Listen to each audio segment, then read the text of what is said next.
They'll bring a receiver in motion left. They go play action here on first down. It's complete to Jeremy Curley. A good pickup there of 20 yards. And now the passing game here in the second quarter starting to heat up a little bit. Don't you feel the rhythm starting to happen, right? You see it. Now the confidence is starting to rise. I think now as a play caller, because that has happened, you lean on it a little bit more. You don't go totally away from running the football, but you do say, guess what? We can throw it. We can throw it well with a whole lot of confidence. On the left side, it's McDonald. Give him a couple on the catch. It's 2nd and 8. And the offense moving quickly to the line. Well, the strategy was evident there. Get it to your tight end and make it a one-on-one play. Blitz coming, and down he goes. The corner blitz gets there as he goes down for a loss of 7. The game plan for any defense is finding ways to make a quarterback uncomfortable in the pocket. When you bring pressure from all angles, you never know who's going to get home. In this case, the left cornerback, right in the face of him, puts him down. And that is incomplete. Jeremy Curley, the intended receiver. And that brings up 4th down. It's always tough for the guys throwing the football when they think they've got a completion and the ball's almost there, and then someone sneaks a hand or two in and bats it away.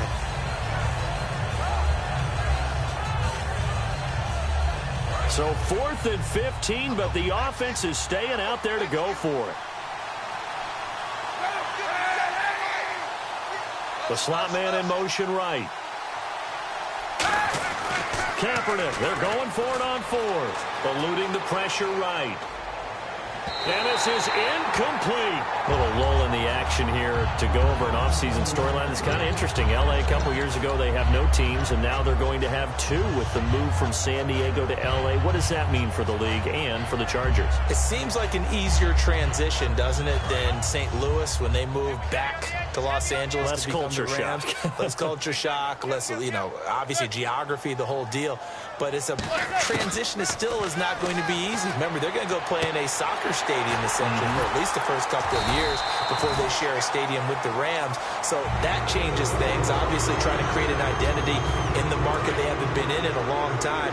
They began as the Los Angeles Chargers, but only played 1 season as such. Manning now on first down. Over the middle to Beckham. And they're able to get this one past the 30 down to the 25. It's a gain of 14 there. And it's first down, New York. Well, that's the Kickstarter right there. Eli Manning finding his guy, Odell Beckham Jr. Yeah, it's a deadly combination, isn't it? It really is, but what really makes it work. Now whistles come in. We're going to get a timeout here by the offense. So that means they're down to 1 remaining here as we head toward halftime. 2nd down following the run.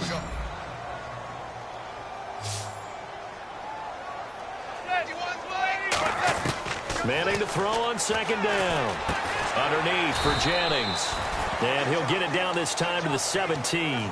Call it a gain of 5. And that's going to lead to a 3rd down. Everyone's got to be able to catch the football. Doesn't matter what position you play, but if you're on offense, be aware a ball may come your way.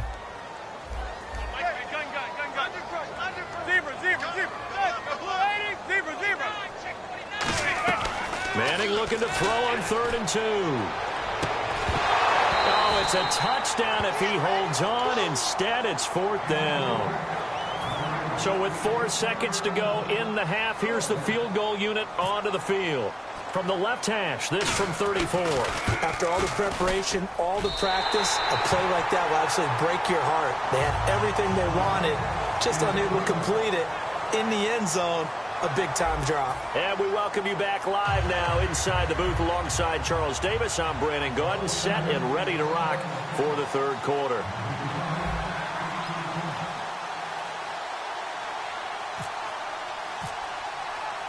The punter Pinion now to kick this one away. Very short kick. This will be taken by one of the up men.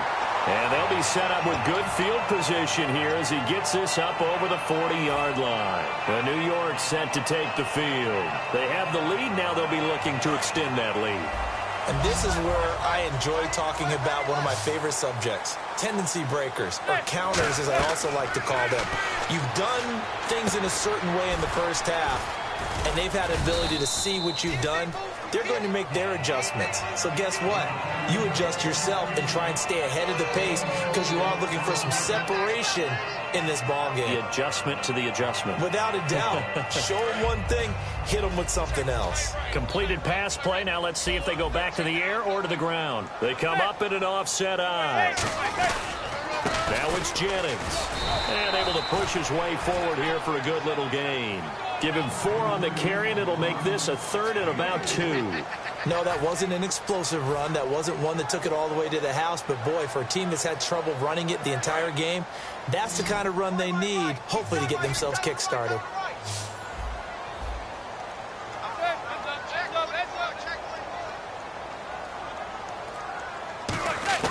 Manning going to try and throw on 3rd down. He finds Beckham complete. 8 yards on the pickup there, and it moves the sticks. I don't care how many times we say it, I still get a kick out of watching quarterbacks and receivers do the pass trade in pregame warm-up. But I always remember that when we go to practices, we see that after practices as well. They really tune it up, don't they? They tune it up. They know why they do it for these situations. 1st down. And they build that trust, and that's why they're able to find him in this type of a situation. Hits his target, the tight end, Will Tye. And he gets it down to the 32. Give him 9 there on the 1st down completion. Seeing that play and understand just how tough it is to cover tight ends, especially the ones running around the NFL nowadays, makes me glad I didn't make it in that league. I would have had a really difficult time. But now you get to sit up here with me. Yeah, and that's fun, isn't it? And what a really nice gain right there on 1st down for them. Brings up a nice 2nd down for them. Here's Manning to throw. And he almost had it defensively. Could have been a game changer there in this 2nd half. Instead, it's 3rd down.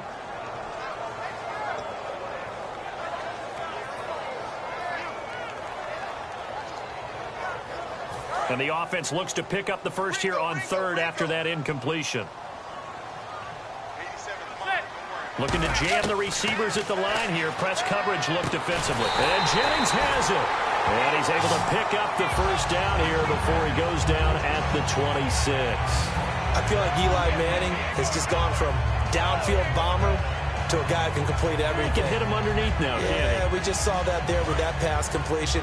The maturity of a veteran taken with the defense will give him. Jennings. And they take him down, losing yardage back at the 27. That's going to go as a loss of 2, and it'll be 2nd down.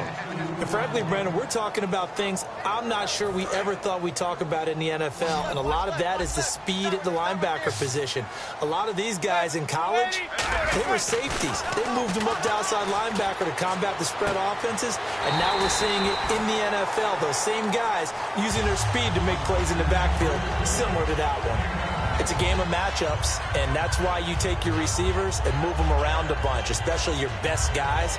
And when they work out of the slot, you often hear the coaches talk about how great it is because it gives you a two-way go. You can break out or you can break in. That makes it hard to defend. Now they send a man in motion right. They'll try to run now with Jennings. Nothing doing there. They're going to wind up holding him at the 2. It's a loss of a yard there, and now 2nd down.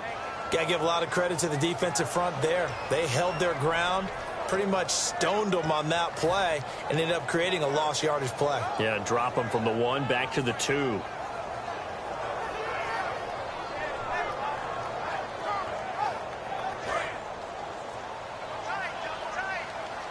And the D-line pinching together must be expecting the run. They'll try to run it with Vereen. And he'll get blown up behind the line of scrimmage. Back at the 6. It's a loss of 4. Now 3rd down. On goal-to-goal runs, when you create lost yardage plays, the only way that happens is either called pressure or what I like to call straight-ahead pursuit. A great read, and they get to the backfield and make the play. And that was a big chunk of yardage lost. So backed up to the 6 now. 3rd and goal.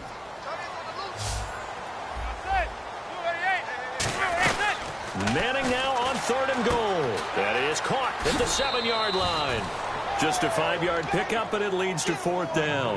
And just a small glimpse there as to why they like this rookie so much. And that's why they lit up a little bit in our meetings with the coaching staff, didn't they? When we talked about him, they did. Yeah, you know, they like his work ethic. You know, this guy's running every route well in the route tree and getting better at it all the time, really honing his game. They expect a pretty good jump out of him as things continue to move on. So maybe not the smoothest attempt you'll ever see, Charles, but he sliced it in off the uprights, and it's 3 points all the same. Hey, they don't give you 4 if it's right down the middle. Like you say, the ball was slicing pretty sharply, but he got it to bank in, and that's all that matters. A look at the offense now here, coming back out on the road for their first possession of the second half. They're down in this game. A chance for the offense, though, to put something on the board, get some momentum here in half 2.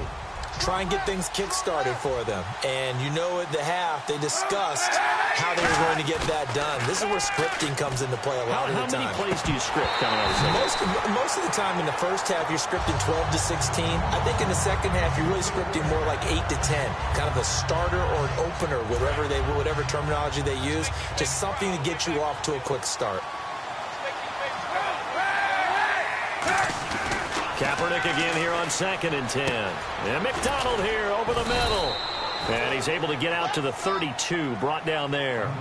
Back now here at MetLife Stadium. It's 49er football, but some ground to cover. They find themselves behind as we hit the 4th and final quarter. And Charles, a couple extra defensive backs in here on 3rd and 1. Not expecting them to run it at all. And he finds McDonald. Give him 6 yards, and they do convert on 3rd. And they're going to speed things up here. And in a 2-score game, obviously, every play, every 3rd down, like we saw there, magnified, big pickup. It was a huge pickup. And that's caught inside the 35. It's a pickup of 33 yards. And the 49ers are going to get a first. So after that big play, let's see if they can catch their defense maybe on their heels. Hyde, the lone man in the backfield.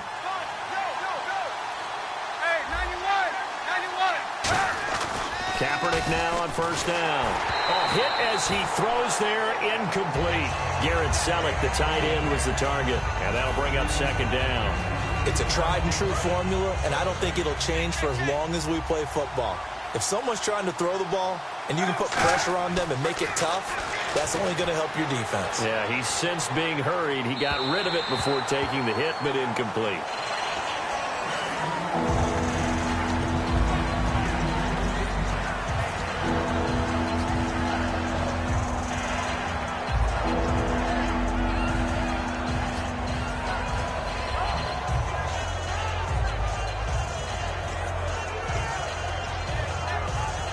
And here comes play number 6 on this drive. And it looks like we've got a dime set here defensively. 6 DBs in the game. Flush to his right. He may try and run for this. Oh, no, he lost the football. But this will get out of bounds, so possession will stay the same. I don't know about you, but I could hear and feel the sigh of relief all the way up here in our booth. That was palpable. The sideline, the friend there. No doubt about it. Ball goes over the sideline, able to retain possession, no turnover. I know his coaches are screaming, just hang on to the ball, man. And the kick for the 41-year-old is up and good. And high fives for that one as that drive ends in 3. All right, so you needed 2 scores to get back in the game. The field goal then maybe not exactly what they wanted, but it's a necessary first step. Still plenty of time remaining, but you could really use a stop defensively after the kickoff, preferably a 3 and out. And nice work on the return as they'll start their drive just past the 30-yard line. And here comes the Giants offense back out onto the field. And they had 3 points last time, but they didn't want 3 points because they were well within range of scoring a touchdown. We'll see if they can do better now. I'm with you on that one. Let's just go ahead and be frank about the whole thing. The only one happy about the 3-point? The kicker. Exactly. He put it through the post. That's going to help him in contract time. But that offense, they're thinking, let's get in the end zone this time. I don't know if that helped them in contract time. Now look at this. They get the turnover they needed. It's intercepted. Picked off by the linebacker, Ahmad Brooks. And San Francisco gets set to go here. And last time able to get 3. It's not what they wanted. They wanted 6, but they got at least something. They mustered something out of the drive. They'll take it. I like the way you've described it. Not ideal, but they'll take it. Anything to put some points on the board. But this time on offense, they don't even want to see the field goal kicker trot on the field. They want that ball in the end zone. Yeah, they'll be going for 6. Olivier Vernon brings him down. They know that old expression, it's not my night. It hasn't been his so far. I don't know if the legs are a little bit heavy. Sometimes having to hang out all day and play doesn't exactly play to your advantage, but it's been a tough go for him. And every time he looks up, somebody's there defensively. That was the same case on that play. High, and he'll lose yardage here. Back at the 47. That'll go as a loss of 5. And that'll make it 3rd and 13. Wasn't that long ago that the NFL guys really didn't adopt much from the college game. But one thing that has crept in there is spreading things out, opening things up, not even just in tempo, but maybe getting better line splits and spreading the field. I think that would be a great strategy right now to try and open things up in the run game. Over the middle to Smith. They'll get 11, but it'll still lead to a 4th down. So much about this game is just understanding situations and then having to execute, isn't it? Guard the first down sticks. Don't let them get there. And they rallied and made the tackle.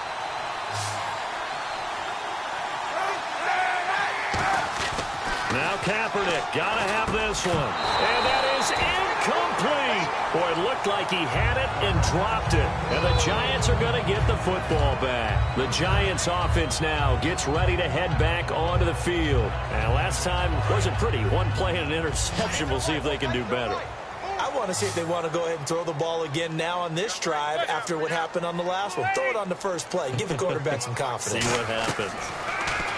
Trying to shake off the interception. And now a fumble. The ball's out. And now this is scooped up by the 49ers. And they'll set up shop in enemy territory at the 45-yard line. The San Francisco offense getting their last-minute instructions before they take over here. And this offense last time turned it over, went for it on 4th, didn't get it. They're lucky, though, because no points against the team on the board, but we'll see how they respond. Yeah, they've got to get a lot of credit to their defensive teammates, don't they? They had their backs on that last series, and because they did so, that allows the coach to still stay aggressive on offense and maybe go for it again in a similar situation. I was going to say, maybe makes that offense feel good when you know you've got a defense making stands like that. Yeah, that'll loosen up things a little bit, won't it? Maybe you'll play a little bit better the next time you have the ball. Throwing on first down is Kaepernick. Steps away to his left. Oh, he's got some breathing room. And they'll bring him down at the 18-yard line. It's a gain of 9 yards. And it'll be 2nd and about a yard to go for the first. Time for a break. We're back to see what happens after this.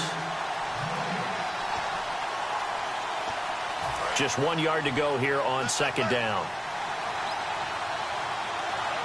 Hyde, the lone man in the backfield. He'll get the football here. And on this one, he'll get to the 15, right at the 15-yard line. Give him 3 yards and a fresh set of downs. It's nice every now and then in this game not to see people overthink it. Just hand it to the old reliable guy. Let him pick up the first down. Looks like the defense in press coverage here.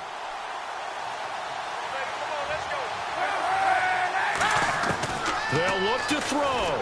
Out to his left.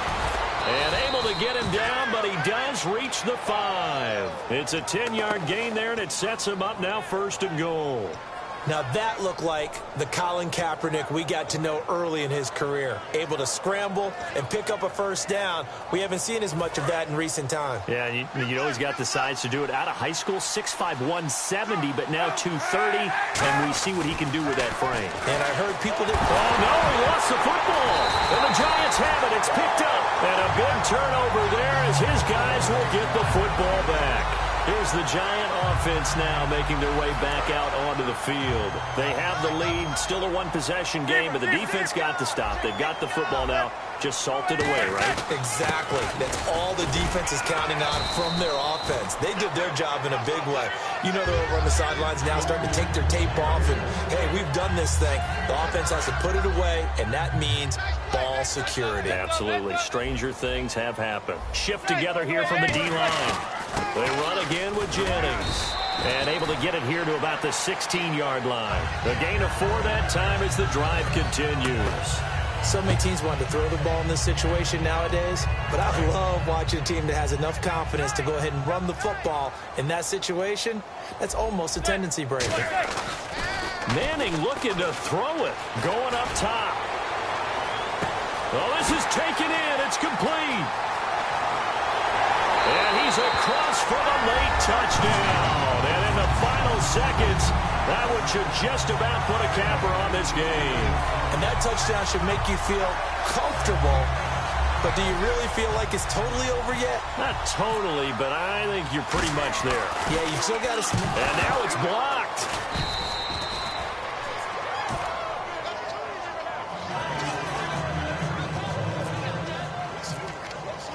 After the touchdown, it's Robbie Gould now to kick it away.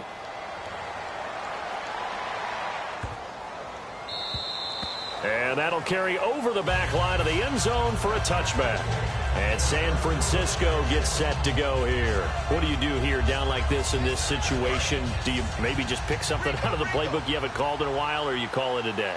You can do that, or you pick something that's a staple for you and should work better, and try and execute that on the way out the door and maybe get back to base and feel a little bit better as you end a ball game that's been a frustrating one for you.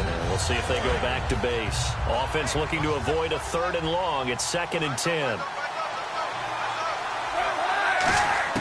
Back to the air on 2nd down. It's Kaepernick.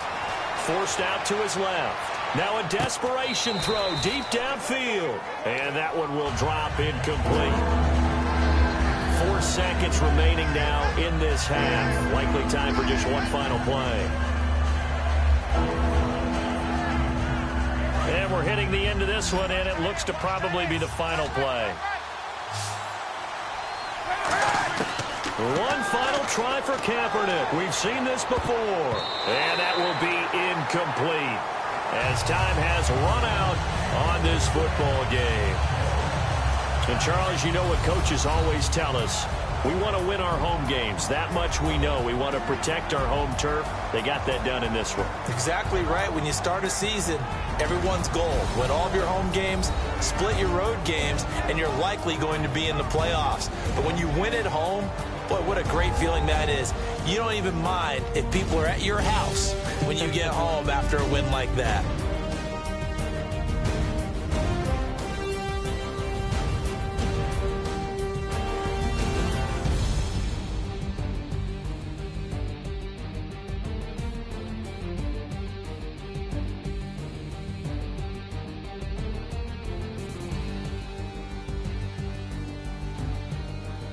So that'll do it for us. For Charles Davis and all our crew, I'm Brandon Gaudin. You've been watching the NFL on EA Sports.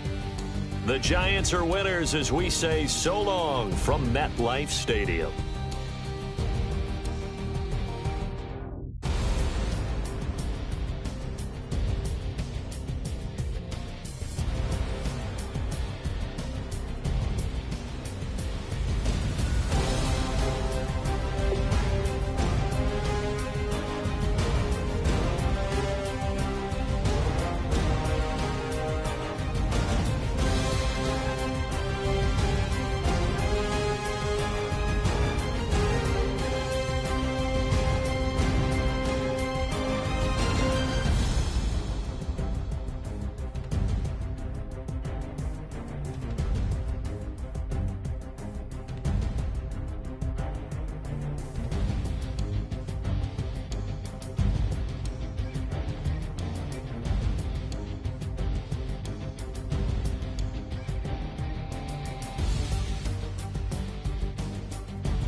everyone. I'm Larry Ridley. Welcome to the NFL on EA Sports.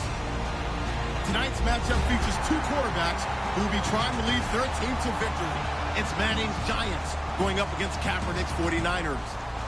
And with that, we're off to Silicon Valley and Levi's Stadium in Santa Clara, as that's where we'll find our broadcast team of Brandon Godden and Charles Davis. Thank you very much, Larry. We are here on a beautiful afternoon for football.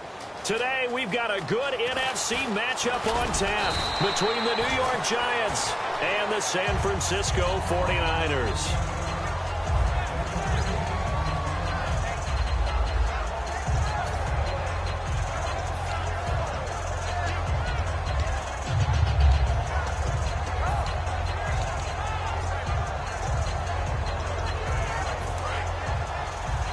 And on the outside, they're playing press coverage.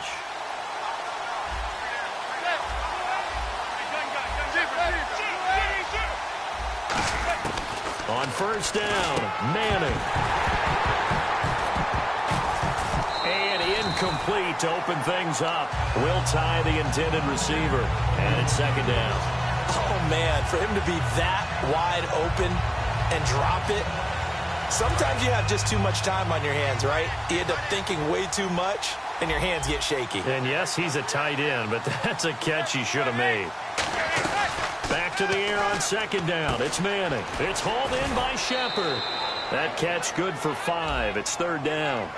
And the big boys up front in the trenches. What do you think of the O-line, Charles? I love them because this is a group that's so cohesive. They know what the man next to them is going to do at all times, and they operate as a terrific unit.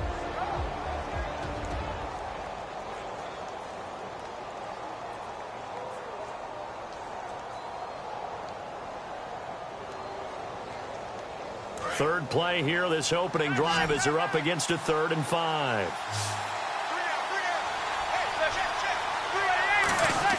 From the gun on third down, Manning, a dump off to Vereen.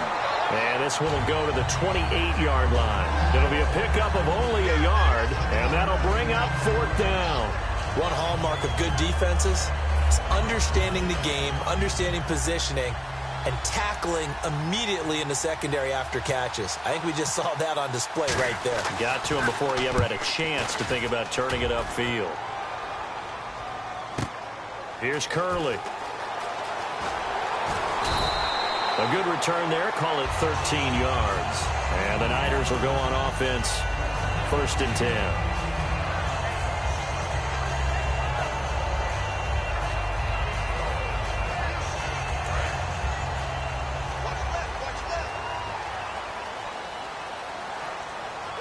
They'll come out in the pistol.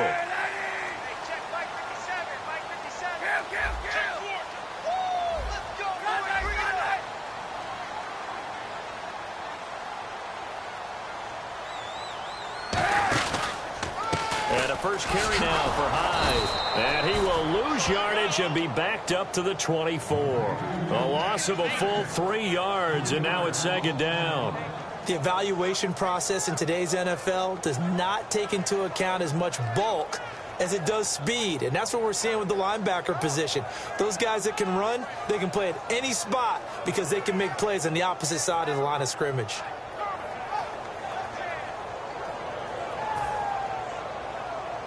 Second down and a little ways to go here. 2nd and 13.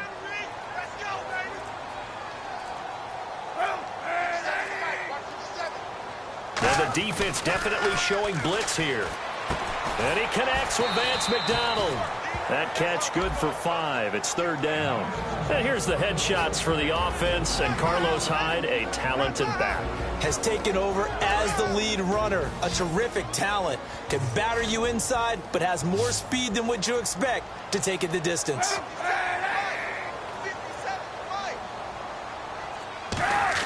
On 3rd and long, it's Kaepernick. Being chased out left. He can run for it, and he will. And he's got the first before he's brought down at the 39-yard line.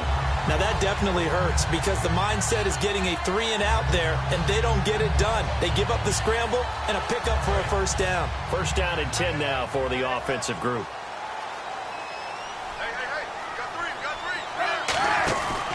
Back to the ground. This time it's high. And nothing doing. He's immediately taken down at the line of scrimmage. That's going to go as a loss of a yard, and it'll be second down. And the offense there, the O-line, everybody really on offense, they were just manhandled at the point of attack. Yeah, you could pretty much call them all out, couldn't you? Almost by name, right? That was a very tough sequence for the offensive line. But how about that defensive front creating a new line of scrimmage and creating a lost yardage possibility? Buying time to his left. He was looking for Quentin Patton that time. And now it's third down.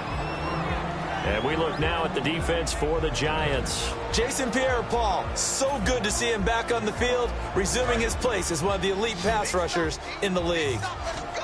And the Giants will go with 6 defensive backs here on third. From the gun on third down, Kaepernick. And he can't get away from the pressure. The Giants get there. Olivier Vernon able to drop him for a loss of 2, and that'll bring up fourth down.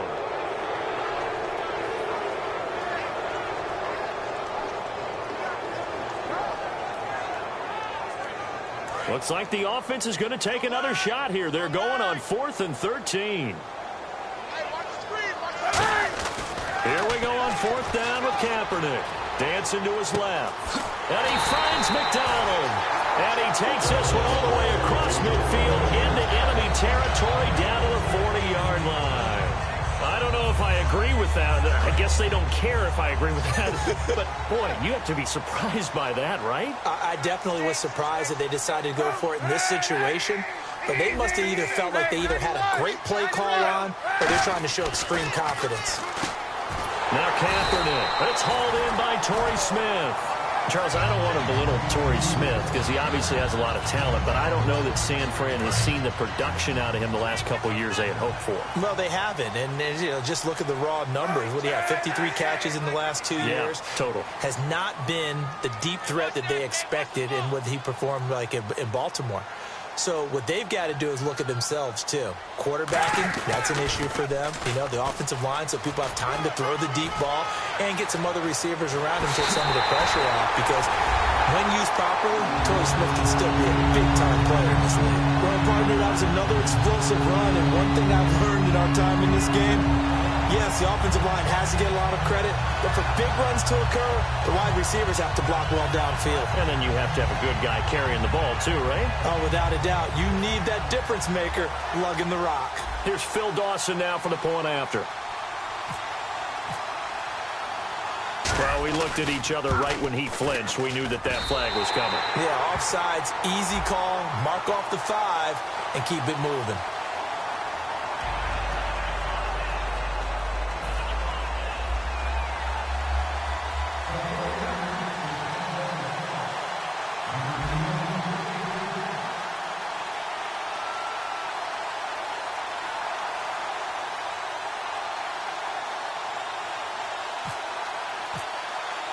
And following the touchdown now, it's Bradley Pinion on to kick this one away.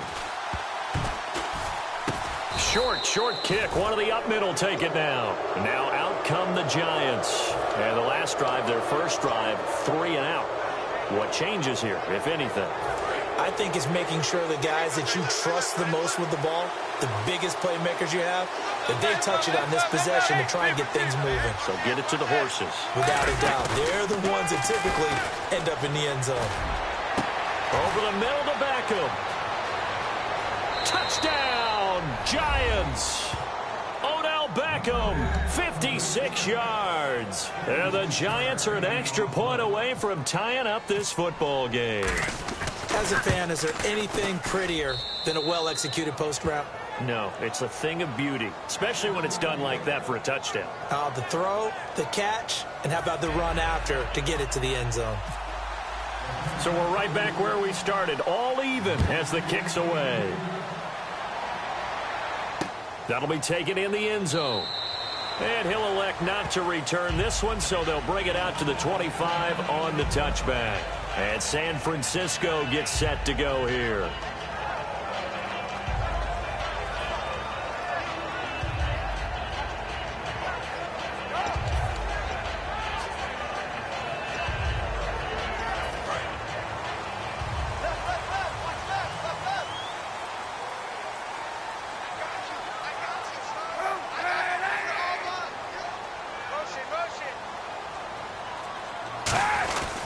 They start the drive with Hyde. Looking for a seam, but finding none. He'll get back to the line of scrimmage, and that's it. It's a loss of a yard there, and now second down. Second quarter now. Brandon Gaudin, Charles Davis with you. It's the 49ers in control of the football, but they face a second and long to start things out. Looking to jam the receivers at the line here. Press coverage look defensively.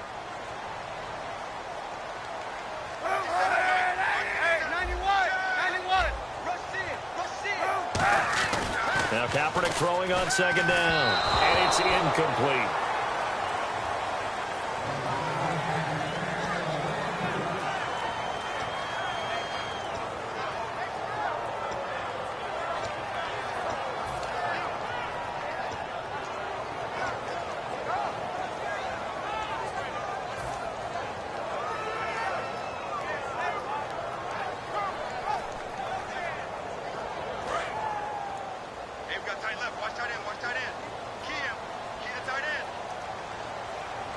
Third and 11. And some extra depth in the secondary here. They're in the dime.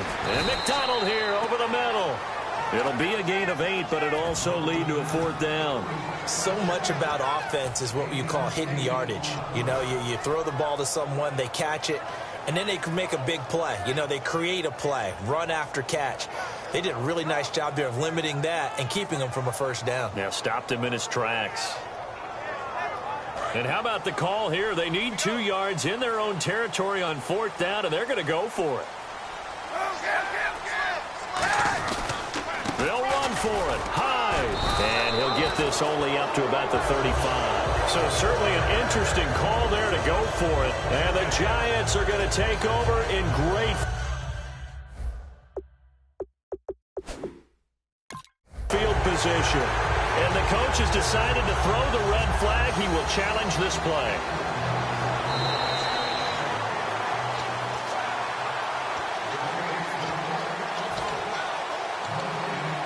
Well, he challenged the play. It did not pay off. And that means he lost a timeout in that challenge. And as a coach, you hate that. Don't know if you took the advice of the player, you threw it yourself, but it didn't go your way. At the end of the day, it all comes back to the head coach. He has the final determination on whether to actually challenge the play or not. In this case, it didn't pay off for him. And that's got to be so heartbreaking. You throw that flag, you probably feel really confident, and then all of a sudden, boom, you lose the challenge. Yeah, when you take a look at it, you're throwing that flag because you believe you're going to be right. And when it comes back the other way, you have to regroup. Possible run anticipation here as the D-line sandwiches together.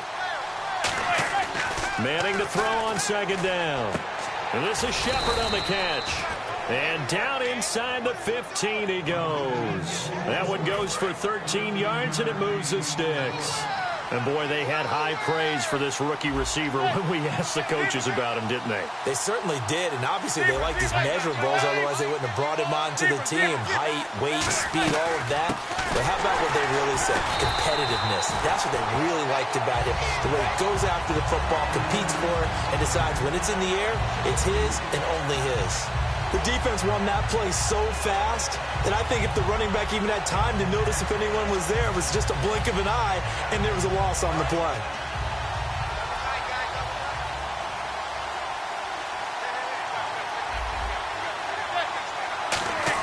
Now Manning throwing on second down. It's caught. Beckham. And he'll get it here to the 10-yard line. 6 yards is the pickup, and that'll lead to a third down.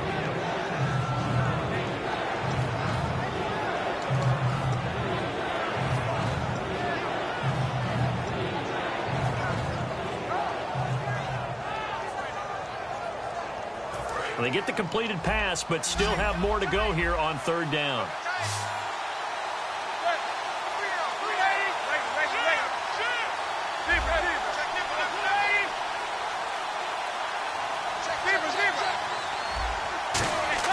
Throwing is Manning on third down. And he's got his man, Beckham. Touchdown, Giants. Beckham with his second touchdown here in this first half. And the Giants have taken the lead. Oh, he missed the PAT. No good on the extra point, so a letdown there, and this will stay a 6-point ball game. After the touchdown, it's Robbie Gould now to kick it away. That's fielded in the end zone. And he's able to get it across the 20, but not by much, as he's marked down at the 21-yard line. And San Francisco gets set to go here. And last time this unit was out here, costly turnover, and then that turned into 6 points. They've got to make amends. And how many times have we sat in meetings with coaches and they use the term complementary football? Offense take care of the defense, defense take care of the offense. That didn't happen on the last possession. This is a chance for them to pick themselves back up and help their team. Yeah, we'll see if they can recoup and recover. Hyde, the lone man in the backfield. Here's Kaepernick to throw. And he'll be hit as he releases it, and that'll fall incomplete. When defenses get to the quarterback that quickly, a lot of times it's called a jailbreak. It wasn't quite that fast, but fast enough that he had no time to look downfield and set himself to throw the ball. And as he tried to do that, he was hit, and it forced an incompletion. So a 3rd and 10, and defensively, a dime look, 6 DBs. On 3rd and long, it's Kaepernick. Escaping the pressure right. And some room to maneuver. Call it a 3-yard gain, and that's going to make it 4th down. Now, how about that play? He took a possible negative and turned it into positive yardage and slid down to avoid taking a big shot. Excellent job getting down and avoiding the big hit. So it looks like the offense isn't going anywhere. They're going to go for it on 4th and 7.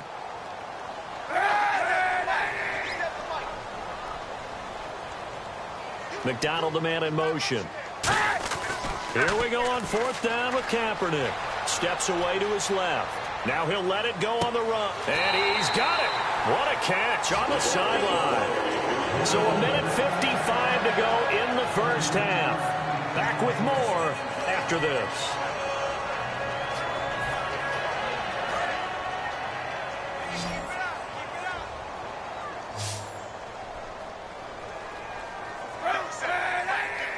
And the wideout in motion. Kaepernick now on 1st down. Into a double team, and it's intercepted. Picked off by Landon Collins. And they're going to set up shop at the 27-yard line. And New York set to take the field. And that recipe on their last drive that resulted in a touchdown looked pretty good, so they'll be hoping to do that once more. And it takes me back to when we sat with the offensive coordinator and the head coach. They felt pretty good about their game plan and thought there were some holes in the defense, and they exploited them the last time out. Let's see if they can come back and put together a similar drive. And we'll see if they can do just that. It's a pickup of 21, and it's good for a New York 1st down. They're going to hurry back to the line now.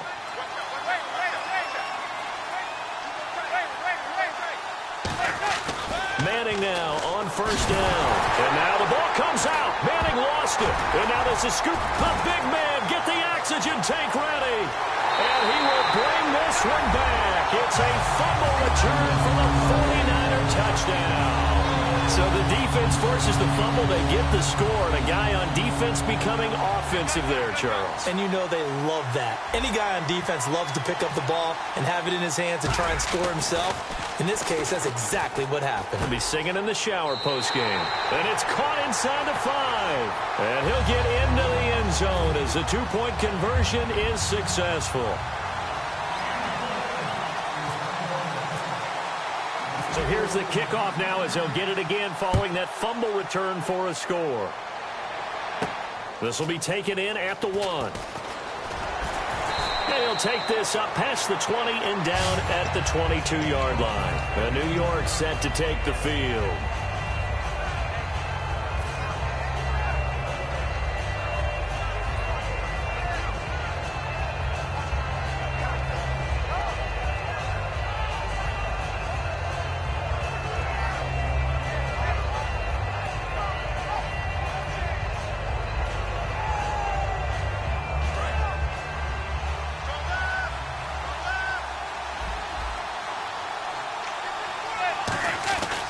They'll begin the drive with Rashad Jennings. And he'll get this up to the 34-yard line. 12 yards on the pickup, and it'll give the Giants a first down.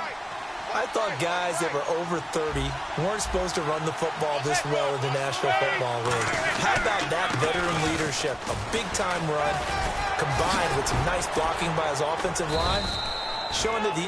Now hold everything here. We're going to get a timeout by the offense.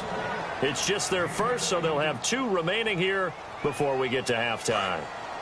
So the run moves the chains, and here we go on first down. They come out here in the eye. This is Jennings.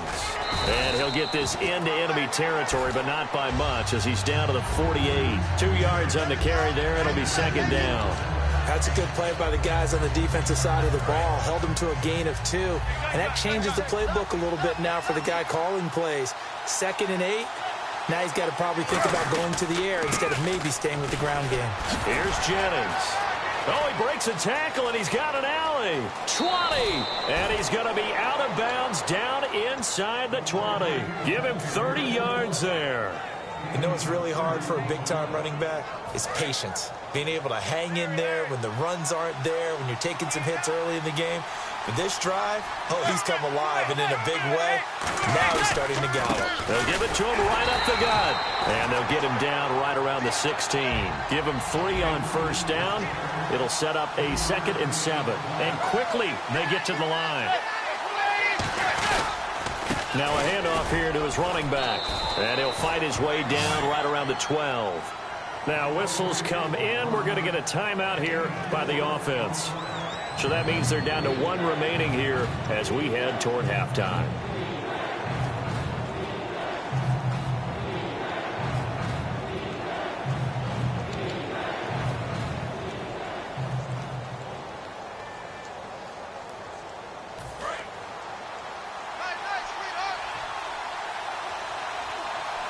Looks like the defense in press coverage here. A former Cowman at nearby Berkeley, it's Shane Vereen. No gain there on the play, and that's going to leave them with a 4th down. Now hold everything here. We're going to get a timeout by the offense. And with halftime on the horizon, they'll be out of timeouts from here forward. So they won't get a touchdown, but here's a chance to at least get 3 to end the first half. And the 11-year veteran bangs it through. And with that, they'll take a 1-point lead here in the second. So they kick it through to take the lead. There is a little bit of time left, though, here in the second quarter. And while they're concerned about not giving up a big return or giving up points themselves going into the half, how good do they feel, though, putting points on the board themselves right near the end of the first half? Very short kick. This will be taken by one of the up men. And now the 49er offense ready to go and getting back out onto the field. And from this spot in the field with the clock where it's at, you think we're just going to see a knee and that's it? And I think in this situation, that's the proper play. But we do know there's some risk takers out there that may want to take one more shot before the clock runs out. And they're going to go soft on the corners.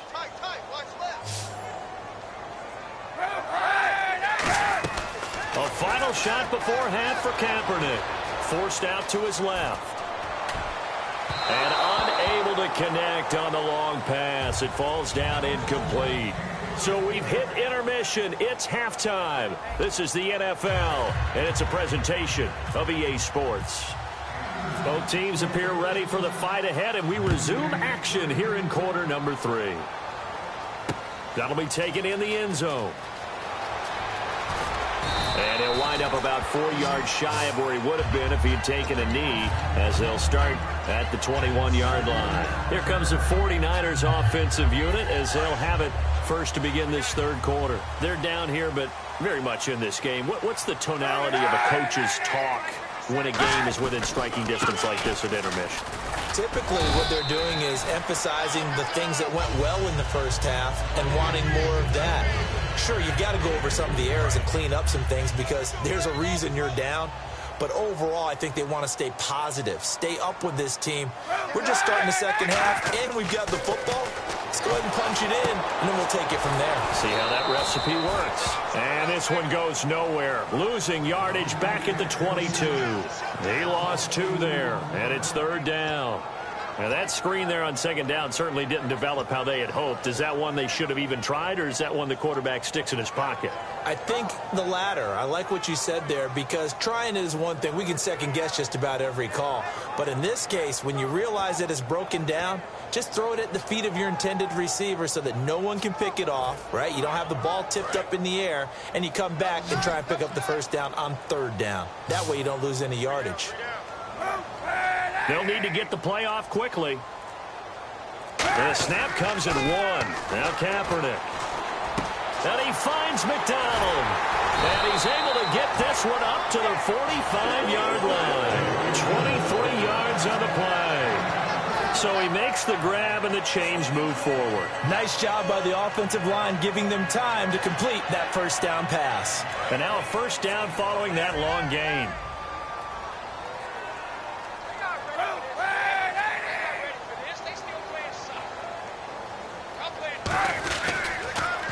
Cap gives to the tailback high. And they went the wrong way there. Losing yardage back at the 43-yard line. A loss of a full 3 yards, and now it's second down.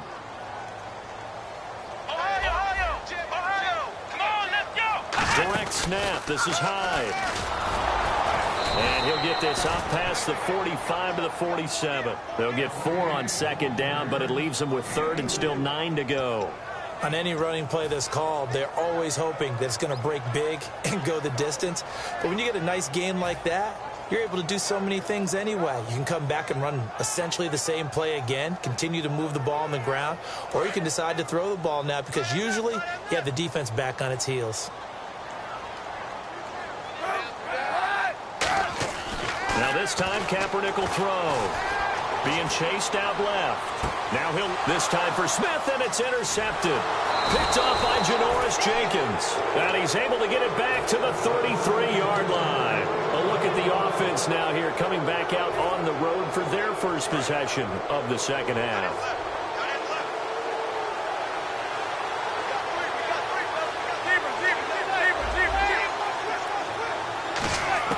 So after the INT, it's Manning. Cruz has it over the middle. That throw good for 4. It's second down. In recent years, the slot receivers really gained stature in the NFL because they could do so many things. Yes, they can line up wide like your normal wide receiver, but to have that kind of courage and toughness to run routes in the middle of the field and become dependable targets for their quarterbacks and move the sticks, those guys are worth their weight in gold. They'll run it now out of the gun.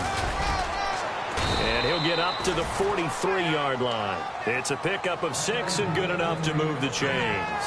That's a good, nice, crisp run for a first down. I wonder if the defense might have been loosened up a little bit, maybe anticipating a pass instead of the run that they got. Now the offense lining up 1st and 10.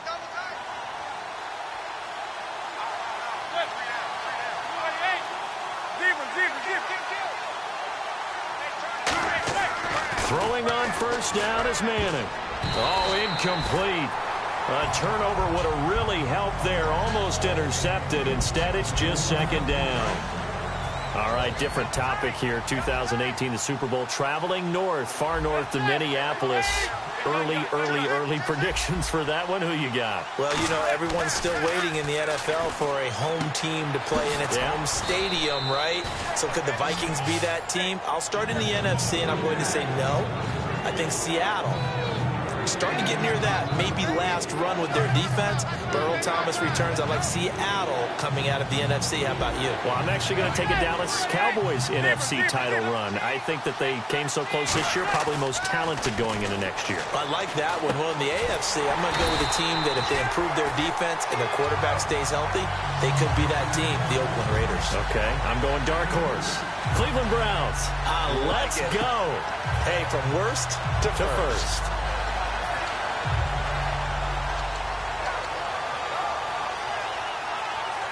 The offense here not budging. They're going to fight for it on 4th and inches.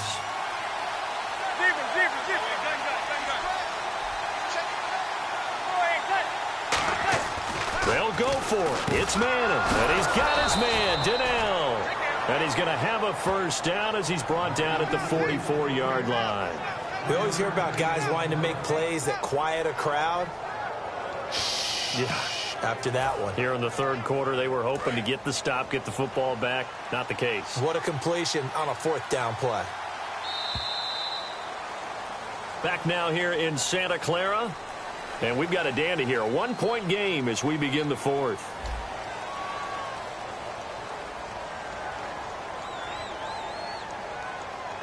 So the offense has it 1st and 10.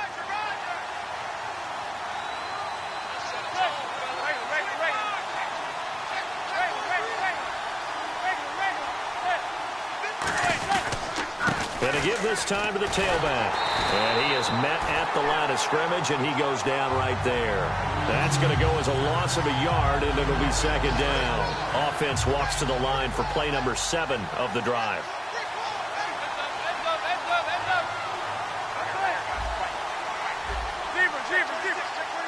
And on the outside, they're playing press coverage. Throwing is Manning. Over the middle to Beckham. They'll wind up getting 10 back as that sets them up for 3rd down. That was a nicely run slant route, and what the receiver's trying to do is make the defender think he's going upfield for a deeper route, and then breaks it off, usually after about 3 to 4 steps, and cuts towards the middle of the field. And now what he's trying to do is use his body to keep the defender away from the football and give the quarterback a really nice target.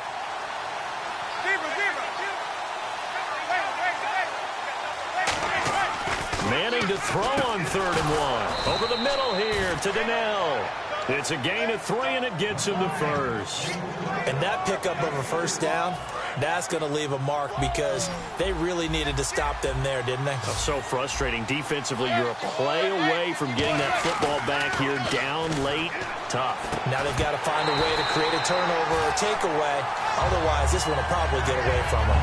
I know tight ends love this route because a lot of times they'll fake a block first and get a little bit of space and then come across the middle because in their mind, they're thinking catch the ball and then drop the hammer on the little guys in the secondary. Unable to drop the hammer, he just dropped the pass. Manning again here on 2nd and 10. And this is going to be incomplete. When you see passes knocked down by those guys I call the frustrated fullbacks, the linebackers, you know that in their zone coverage, they were able to drop, see the ball thrown, and react to it very quickly.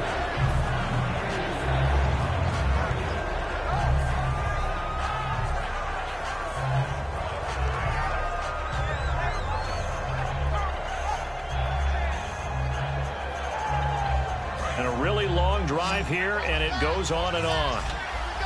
So here we go now. An extra defensive back in there on 3rd and 10. Throwing is Manning on 3rd down. A dump off to Vereen. And they'll be inside the 25 now at the 24. A short gain that doesn't get them the 1st down brings up a 4th down situation. Really nice job defensively. They knew where the sticks were. They got the stop before it.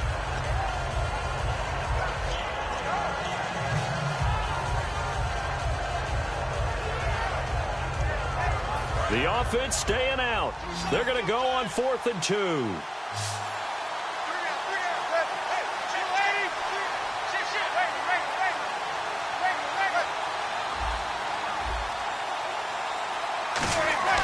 Manning indeed going for it on 4th. He's going to take a shot for the end zone. And no, it's incomplete. Boy, it looked like he had it and dropped it. And the 49ers are going to get the football back. The 49er offense now making their way out onto the field. And following the interception, we'll see what they can put together on this drive. I can hear my old college coach right now. He always used to tell us before every game, the team making the fewest mistakes will win. What they're hoping is that last mistake is their only one of the game. Coaches, that's all they talk about, turnovers, right? Minimizing those and maximizing opportunities. Looking to jam the receivers at the line here. Press coverage look defensively. The play clock's running down. Here's Hyde as they begin on the ground. And he'll go down right at the 30-yard line. He'll get a nice chunk there on the 1st down run, and it's 2nd and 4. First play of the drive, let's give credit all around. Excellent blocking, but the guy carrying the ball, he was the finisher. A really nice run. They'll come up now in the Wildcat package. They'll run from the Wildcat. It's Hyde. And he'll slip his way up across the 30 to the 32. And he got half of what he needed there, 2 yards. And it'll bring up a 3rd and 2 more. Tough day. Tough sledding right there, and it's been that way the entire game. Not a whole lot of room to ramble for him. Yeah, you're right. It's been that way all afternoon. Didn't get a whole lot better there. Muscles him off. And he's going to have the first down, yardage to the 35. A 3-yard gain and enough for the first down. Time for a break. We'll come back, see what transpires after this.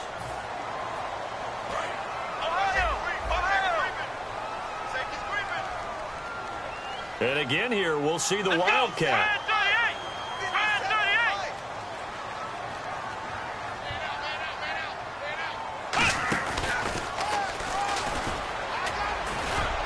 And he's got it up over the 40 to the 41. It's a 6-yard pickup, and it gets him to 2nd and 4. Some runs are blocked so well, you almost forget that someone has to carry the ball to gain the yardage. The leverage by the offensive line to create space up front. Really well done. And he'll be taken down, but not before he gets into enemy territory. A nice pickup there of 11 yards, and it'll move the sticks. And that run was what a lot of people call an explosive run. Gave them good yardage, solid yardage. They feel good about the whole thing, and they did it behind a 2 tight end set. It's always interesting to watch what offenses want to do with the 2 tight ends. Sometimes they line them up together for a power set. Sometimes they put one on each side of the line of scrimmage to balance things out. No matter what, though, when you see 2 tight ends on the field. Now whistles come in. We're going to get a timeout here by the offense. It's just their first. They've got 2 more to use here in the final stages.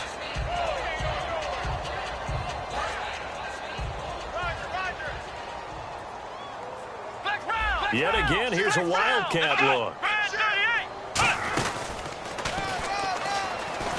And that play goes nowhere. Taken down, losing yardage at the 50, right at midfield. So he loses 3 yards there. Now 3rd down.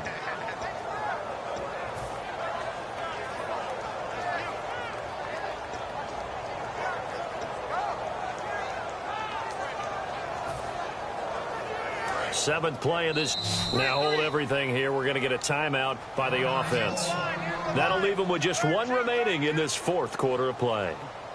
Strong left, strong left, strong left.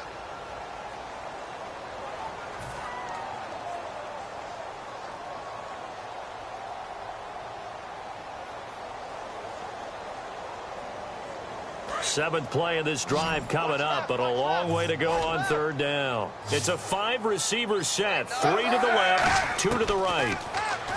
He's back to throw. On the left side, it's McDonald.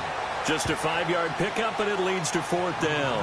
It didn't check off every box, but the most important one. Got the clock stopped, getting out of bounds. They may be a little short of the 1st down, but I thought that was the key.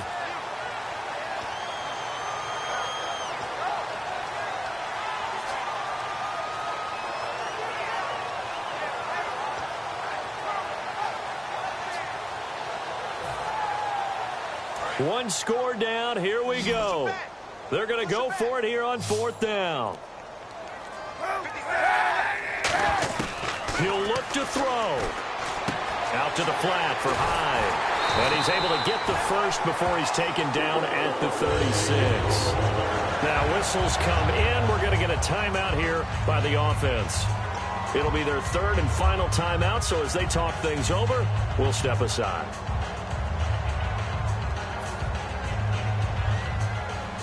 So here we go, 1st and 10 now. Looks like the defense in press coverage here. They come out 5 wide, 3 of them to the right side. They'll look to throw. And, a crusher there as it's intercepted. Picked up by Janoris Jenkins. And his guys are going to get the football at the 28-yard line. And that one? Oh, it's going to hurt big time. You're in the 2-minute drill trying to get your guys down the field, and it's looking like they're going to come up just short, as this is definitely not his best throw, and it'll wind up being intercepted.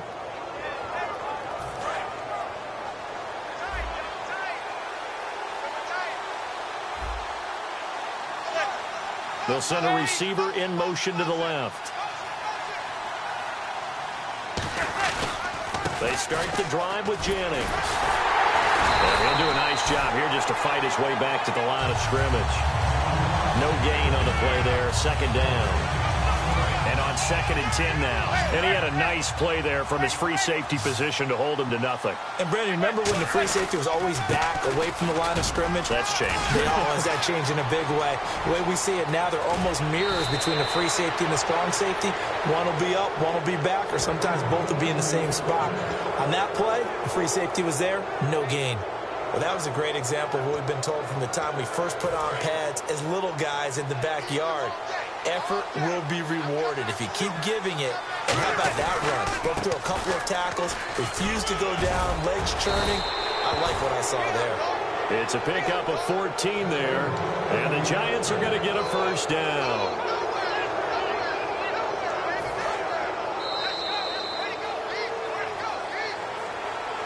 A road win in the National Football League. Charles, you never take that for granted no matter who you're playing, no matter where you're playing. You take it and you run with it. And you know you primed the pump all week in your own home facility.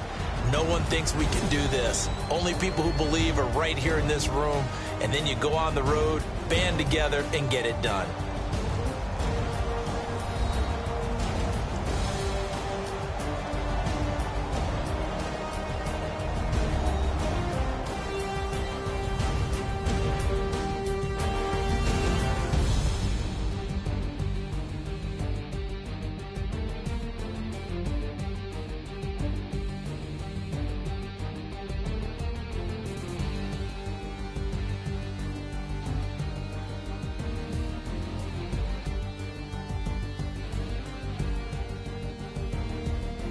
So that'll just about do it for Charles Davis. I'm Brandon Gaudin. You've been watching the...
Everybody, I'm Larry Ridley, and this is the NFL on EA Sports.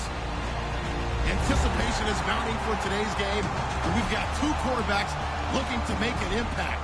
It's Manning's Giants going up against Kaepernick's 49ers. With that, let's get out to Levi's Stadium in Santa Clara. On the call, here are Brandon Gaudin and Charles Davis. We're about 40 miles south of Candlestick Point as we welcome you inside Levi's Stadium in Santa Clara. Today, we've got a good NFC matchup on tap between the New York Giants and the San Francisco 49ers. And solid field position here to start as they get it out to the 40-yard line. Well, that return gives them a golden opportunity to go out in front. How will the defense respond after giving up that type of a return?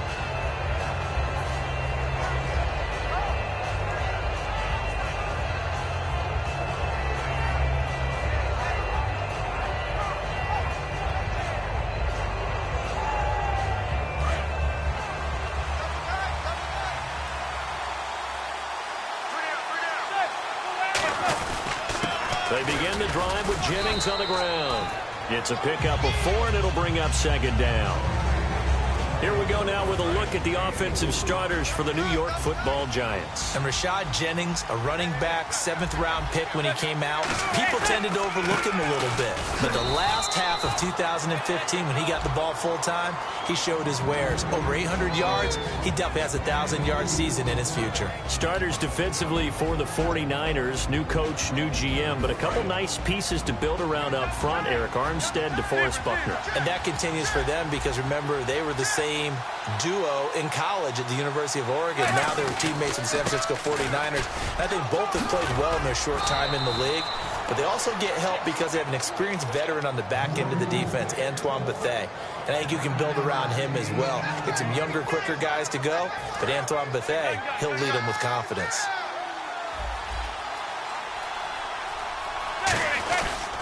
They'll give it to him right up the gut.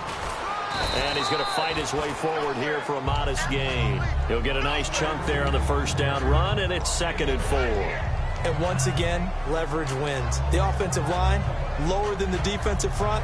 They moved them and found some good space for the guy carrying the ball. And after the play on the ground, that brings up 2nd down here.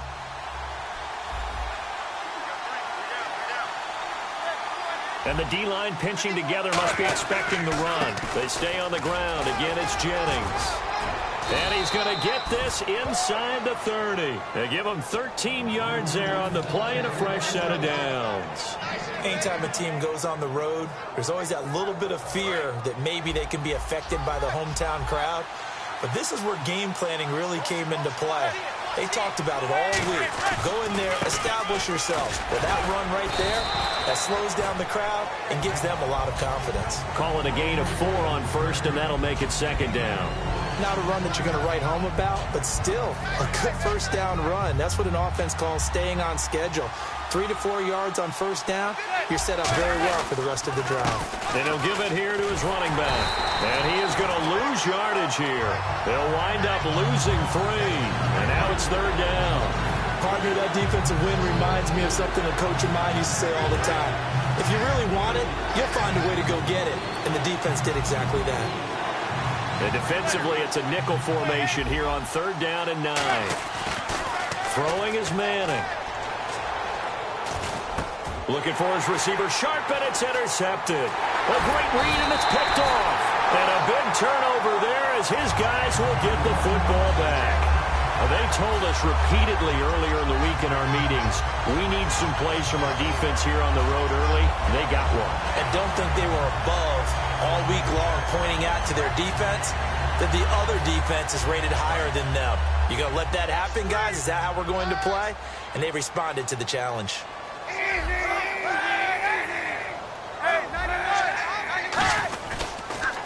Kaepernick gives to Hyde, and he'll find some space up to about the 25. A solid run on first down, gain of 7, leaves him with a 2nd and 3. And that looked like some pretty easy yardage there right up the gut. And he's a guy that has some height to him, so when you don't have to drop a shoulder or create or get through contact or trash, makes it a lot easier to stay upright, see the field, and make a run as we just saw there. And he's able to take this one up to the 35-yard line. It's a 10-yard pickup, and it moves the chains.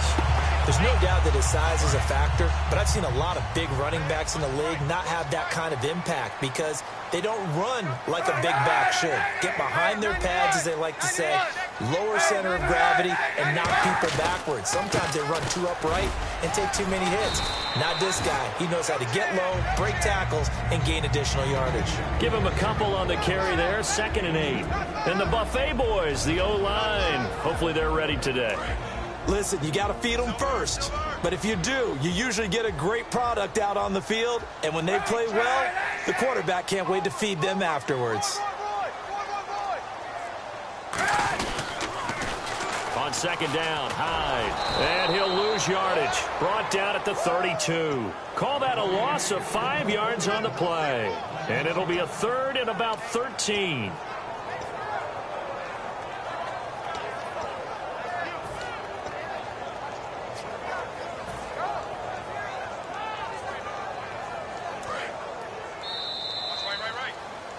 Second quarter now. Brandon Gaudin, Charles Davis with you. It's the 49ers in control of the football. They do, however, have a tough third and long coming up.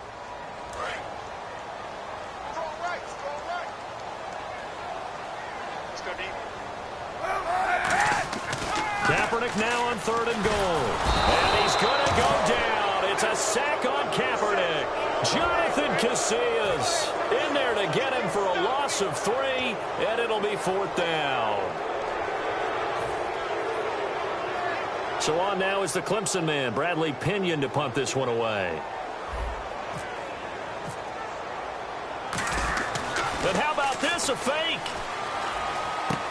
Looking for Johnson, and it's intercepted. Picked off by Dominique Rodgers-Cromartie. And his guys are going to take over at their own 48-yard line. Here's the Giant offense now as they get ready to take over here. And in enemy territory last time through the interception. We'll see what they do on this drive. Can't wait to see how it alters what they decide to do in play calling. Do they continue to throw the ball? Do they want to lean more on the running game? It'll be an interesting sequence of plays that they've got coming up. Does it often affect the play calling with the interception? How much does that change what you do? I think it does, depending on why the interception was thrown. Sometimes it's just a matter of the defense made a great play, so you continue to come back. But if it's on you, if the offense just doesn't have the confidence, if they're a little bit shaky, maybe try and take the pressure off and run the ball a little bit. 10 yards still left on second down. And on the outside, they're playing press coverage. Manning will try again on second down. And now the ball comes out. Manning lost it. Does the big boy have the juice? And he will bring this one back. It's a fumble return for the 49er touchdown. It gives some kudos to the defensive coordinator, I think, here. They bring the blitz, they dial it up, and it turns into 6 points for them. It's so nice to hear you actually give kudos to the defense. It is so nice. You're such an offensive guy like that. I love it. He dialed things up, and boy, a big play resulted for his guys. Well, you like the credit to the defense there, right, my friend? Yeah, do I ever. And you can bet they're preaching 2 hands on the ball here as the kick's away following that fumble return. Now a hit and a loose football. And New York sent to take the field. So a teammate picking him up there, that was nearly disaster. And the way that you coach these things, you want to make sure you have eyes towards the return guy because you want to make sure that the catch is secured. A lot of teams do that. They have at least one guy. Okay, you're responsible for making sure he secures the catch. He's not always the one that makes the recovery, but he can always sound out the alarm. Hey, ball's on the ground. We've got to get it back. CD, wanted to get your thoughts just on the landscape of the offseason for each of these teams. Super Bowl in the rearview mirror, but so much going on. People look at the draft a lot, but there's a lot more that goes into the offseason for these front offices, is there not? It certainly is, and even before we get to the draft, you start with the combine. You know, that's held in Indianapolis every year, and you have about 350 of the top prospects coming together to get their physicals and interview. Now that'll be tipped and intercepted. Picked off by the corner, Tremaine Brock. And a big turnover there as his guys will get the football back. And San Francisco gets set to go here. And following the interception, just any interception, are you a little bit more cautious when you start that next drive, or no, you just throw that out the window? I think you are. I don't think that there's any way you can run back out there and go, totally didn't affect me. Let's just go ahead and be loose with the football again. You're going to take care of it, but you have to be careful about being too cautious because now you can't run any offense at all. Still want to attack. We'll see how they attack him here. Kaepernick again here on 2nd and 10. And he connects with Vance McDonald. And he's taken down, but not before he gets this across the 25-yard line. There's so many things to watch for when you play defense. And reading your keys, you always hear about that, and having your eyes in the right place. Sometimes your eyes can fool you. How about that play action there? That sprang the big guy, didn't it? Able to dump it over the top to him. And some room to work. And he He's taken down, but not before he gets this into enemy territory across the 40. I love football lingo and the evolution of it all. Nickel defense makes sense, right? Five defensive backs. But then you go to 6. What are you going to call that? And they call it a double dime. A dime, which is just very simple for them. The math doesn't add up. But I know one thing. Offenses love to run against dime defenses. Typically, the bigger guys have an advantage against the smaller defensive backs when they're blocking downfield. Yeah, we saw that advantage right there. Well, on that play, the expression, don't blink, you might miss something, certainly applied. That was fast. Defense diagnosed the play, and it was over in a heartbeat. A strong running. And able to push his way forward here for a good little gain. It looks like a pickup of 6. That leaves him with 7 yards to go on 3rd down. On a 2nd and long, it's really nice to see an offense that has enough confidence to run the football in that situation. I think that goes back to their practice and game planning. They've seen things that they've seen on tape and in previous games that led them to believe that even in a long-distance situation, they can still run the football and gain enough yardage to put themselves in a good spot on 3rd down. And here's Phil Dawson now with a 49er field goal unit. This will be from 49 yards out.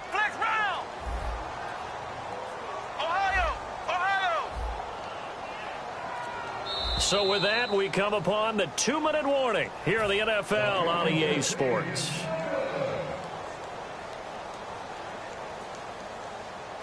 The Niners call on Phil Dawson now for the field goal try on 4th down. This will be from 49 yards out.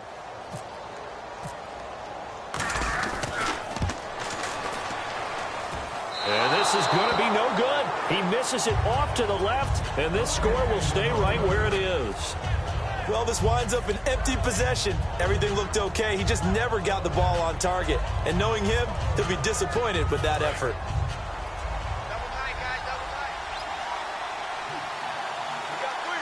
Shift together here from the D-line. They'll give it to him right up the gut. And he stopped immediately there. It's a loss of a yard there, and now 2nd down. And that's why you see so many teams play a 3-4 defense, because that set gives you a lot of flexibility about where to bring pressure from, and it's hard for an offense to pick it up. Left side, right side, up the middle, especially with some really flexible linebackers. He's going to wind up and air it out. That's going to be knocked away and incomplete. He was looking for Odell Beckham that time, and it's 3rd down. I like the boldness, and I like that they took a shot downfield, but it was well covered. He was able to get a hand in and knock it away. Now Manning. He's going to take another shot here. And he couldn't hang on to it through the contact. Incomplete. On every offensive coordinator, every play caller sheet, they have about 5 or 6 plays per game that they call shot plays or big plays. And you don't get many opportunities to dial them up. And they just did. And they drop it with a great chance to make a big play. That's going to hurt. And this will hit just beyond the goal line as it's into the end zone for a touchback. And San Francisco gets set to go here. And the last time that they were on the field, a little demoralizing. Missed field goal. You always feel like you want to get it in the end zone, but then, oh, well, at least we're going to get 3. Didn't go through the goalpost, though. It does test the mental processes of a team, though, doesn't it? Because when you miss a field goal, it's amazing how fast they want to turn on the guy kicking the ball. But you need to keep his confidence up, because how many times have we seen games where it comes down to the stretch? And guess what? You need that guy to make the big kick for your team to move on or to win a game. Make sure you keep him happy. Make sure you keep him comfortable.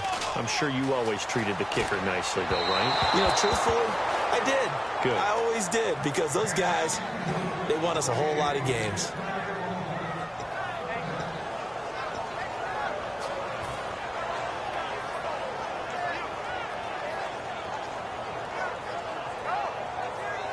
Incomplete pass on 2nd down. Let's see what the offense draws up here on 3rd. On 3rd and long, it's Kaepernick. And that will be incomplete as well. Torrey Smith, the intended receiver. And that brings up 4th down. The goal of anyone running a curl route is to make sure you try and get defenders on your back and shield them away from the football. But sometimes, even when you run a good route, the defense finds a way to knock it away.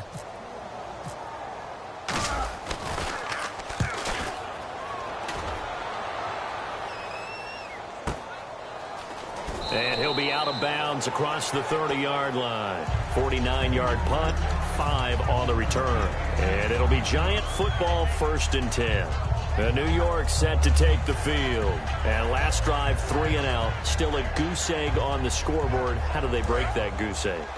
They've got to find a way to get the ball in the hands of their playmakers, get them some space, and try and make a first down and get some momentum going. It's been a struggle for them throughout the game, and that 3 and out on the last possession, that told you just how stalled they are on offense. So who will step up here? We'll see. He's going to air one out. He couldn't quite hold it. Got hit. Ball pops out. Incomplete. Well, they went for the big play there, but that drop could really hurt their momentum.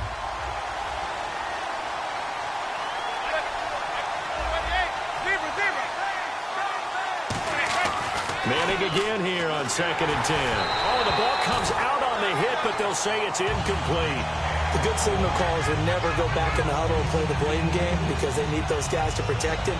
But on that last one, his offensive line, they lost their leverage very quickly, and that's why they were able to get to him and hit him as he tried to throw the football and force an incompletion. An extra DB for the 49ers now on 3rd.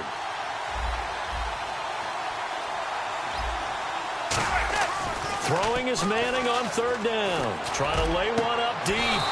He's got a man. Complete. Now hold everything here. We're going to get a timeout by the offense. It's just their first, so they'll have 2 remaining here before we get to halftime.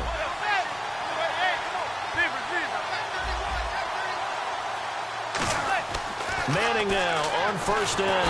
And no escaping this time as he'll go down. They got him for a sack. And now the 49ers signal for a timeout defensively. It's just their first, so they'll have 2 remaining here before we get to halftime.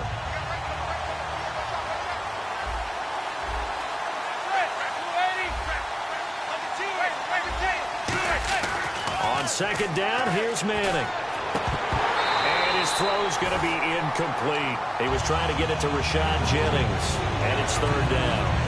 Everything about that play tells you about today's NFL offenses and what they're asking out of running backs. You can't just be a guy who can run the football. You have to be able to catch it as well, and he didn't get that done on that play.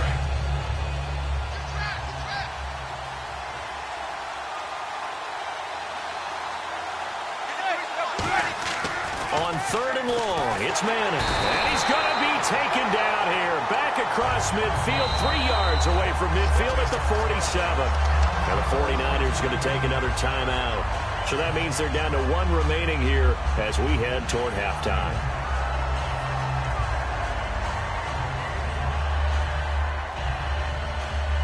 And how about this? 4th and long, and they're going to go for it.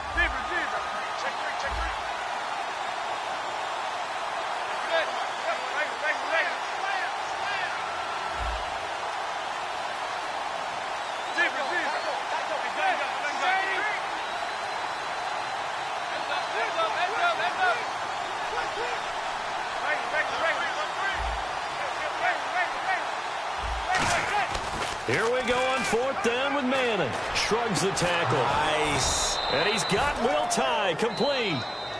Now whistles come in. We're going to get a timeout here by the offense. So that means they're down to 1 remaining here as we head toward halftime. Looking to jam the receivers at the line here. Press coverage look defensively. On 1st down, Manning. And that is incomplete. Down to 15 seconds now. And that one was knocked away, and I think the defender's going to be a little upset with themselves. They made the play on the football, but that one felt like a forced pass by the quarterback. Thought he had someone open. He really wasn't. Maybe an example of having too much confidence in his receiver that no matter what, I'm going to throw it to him. And that was a play made by the defense, and it could have been a bigger one. And that is caught. He's got it for a Giant touchdown. Larry Donnell in the final seconds of the first half. And the Giants have tied it here, and they can take the lead if they hit the PAT. And it's up and good. After the touchdown, it's Robbie Gould now to kick it away. This will be taken to the back of the end zone. And he'll bring it a few past the 20 to the 23-yard line. The 49ers offense now, they work their way back onto the field. And from this spot in the field with the clock where it's at, you think we're just going to see a knee and that's it? And I think in this situation, that's the proper play. But we do know there's some risk takers out there that may want to take one more shot before the clock runs out. On the move to his left. Now he'll let it go on the run. Deep left side. Thrown across his body, and it's intercepted. A great read, and it's picked off. Time for a break. We've hit halftime. 2 quarters down. 2 still remain. We step aside. This is the NFL on EA Sports.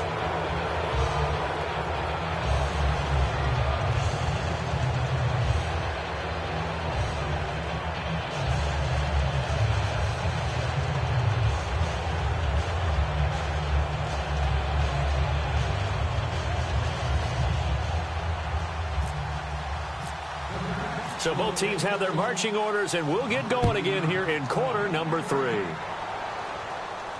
That'll be taken in the end zone. And he will be brought down here at about the 17-yard line. Here comes the 49ers offensive unit as they'll have it first to begin this third quarter. And last time, 1 play interception. So this offense, they should be fresh. That's a good way of putting it.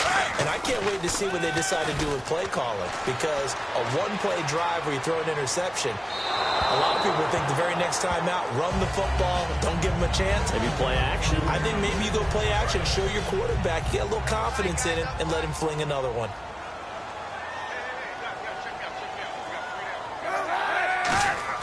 Kaepernick again here on 2nd and 10. This time for Smith, and it's intercepted. A great read, and it's picked off. And his guys are going to get the football at the 28-yard line. Here's the Giants offense now getting set to start the third quarter. And they will simply, Charles, be looking to duplicate what they did last drive when they were able to push it in for 6. And they hope it'll be that easy, right? To be able to take exactly what happened before, replicate it. They may have to make a few additional changes along the way, because I'm sure the defense will make some adjustments, but they've got to have great confidence having scored the last time out.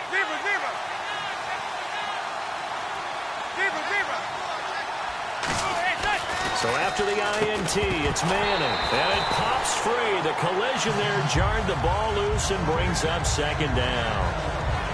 Timing's crucial in any route thrown, but when you throw an out, so many things are going through the mind of the receiver.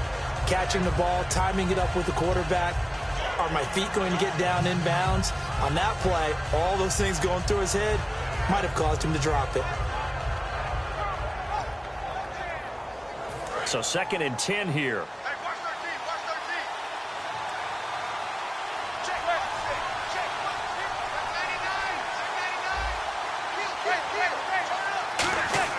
Back to the air on 2nd down. It's Manning going left side, and he's got Donnell. And he will take it on in for a Giant touchdown. Larry Donnell. 2 catches, 2 touchdowns here so far. And the Giants use the short field to their advantage as they cash in for 6. Gold to add the extra point. And it's up. It's good. Our score, 14-6.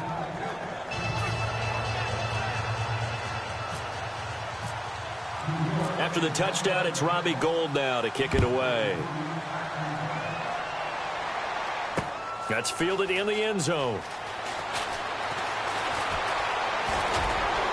And now off to the races down the right side. The 20, 10, 5, touchdown, 49ers.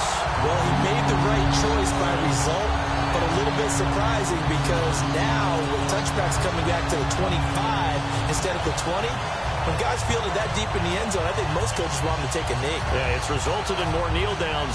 Not right there.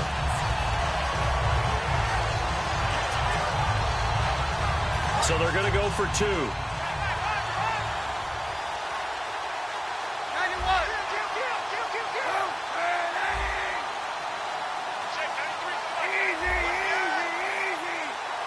Play clock winding down.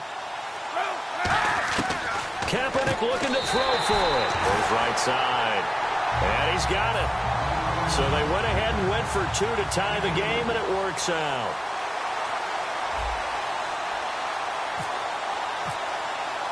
Nothing separating these two teams on the scoreboard as the kick's away here. Short kick. One of the up middle take it now. And they're able to return this one all the way up to the 45. And New York set to take the field. And they'll just simply be looking to build off the confidence of the last time out where they scored a touchdown. And confidence is powerful, isn't it? When you've scored once, you feel like you can go back out there and get it done again. Doesn't matter what the defense throws at them. They feel like they're in a groove right now, and they want to get out there and show it. Yeah, hoping to stay in that groove here this go-around.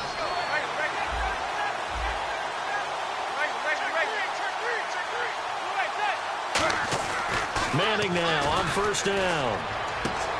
And his throw here is incomplete. Oh, well, you mind if we go off topic for a second? No, you know I like to do that randomly.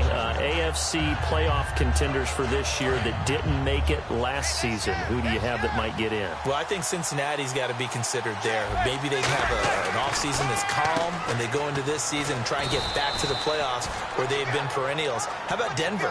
Yeah. Remember last year, they didn't have the quarterback to start. Trevor Siemian played pretty well overall, but maybe they can get solidified there and ride that strong defense right back into the playoffs. I'm going to give you a couple a little bit off the pace. Indianapolis cannot afford to squander Andrew Luck, one of the better young quarterbacks in the game. They've got to get back to the playoffs. And Buffalo, brand new head coach, brand new people running the ball club. Let's see if they can figure it out, because I think defensively they can be awfully strong. So after that big gain, let's see what else the offense has up its sleeve. And there's another completion to the tight end. And let's face it, it is hard to overthrow a 6'6" target. It is indeed. Quarterbacks like their speed guys. They like that huge 6'6" target that they've got in him. They really do. And it reminds me of what one great tight end told me once. He told his quarterback, just make sure you throw it up there. You know, kind of like put up in the top shelf where the kids can't get it. Manning the throw on second down. Over the middle here to Donnell. And they'll bring him down at the 18-yard line. Give him 3 on the play, and that'll bring up what looks to be a 3rd and inches. Can't be more than a half a foot.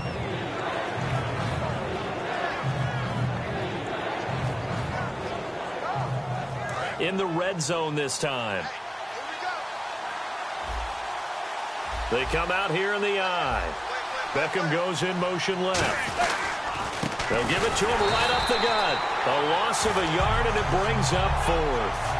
So 3rd and inches, trying to pick it up the middle. He had nowhere to go, tackled for a loss. And you know how we talk about double A-gap pressure, meaning linebackers going in the gap between the center and the guard on either side? Well, it's not always to get to the passer. Sometimes you do that to prevent a running play. Worked pretty well in that situation. So the drive stalls out, but they are able to put 3 points on the board. Yeah, just a yard or two shorter than an extra point, so no problems converting there. That'll be taken in the end zone. And he'll take this one near the 25, call it the 26-yard line. And San Francisco gets set to go here.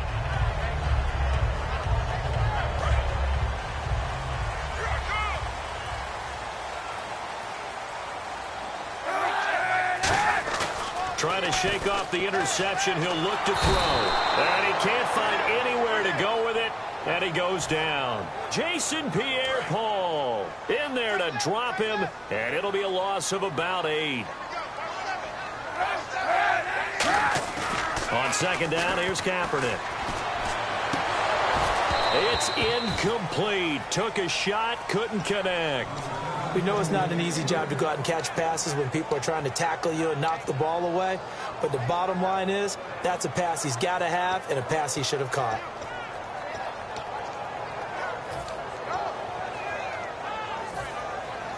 And the offense looking to pick up the first down after the second down incompletion. So it's 3rd and long, and defensively not a real surprise there in the dime. To throw is Kaepernick. Buying time to his left. And he slides to avoid the hit. Give him 14 on the play. And that's going to bring up a 4th down. Partner, he was going through his progressions. Not there, not there. After about the 3rd one, he decided he better pull it down and run for it. And he slides down and avoids the hit for good measure. NFL teams last year a little under 50% on 4th down conversions. This is a bit tougher. 4th and 4. Looks like the defense in press coverage here. They do go for it. It's Kaepernick. And able to find Curley. And he's got the first down as he's up to the 45-yard line.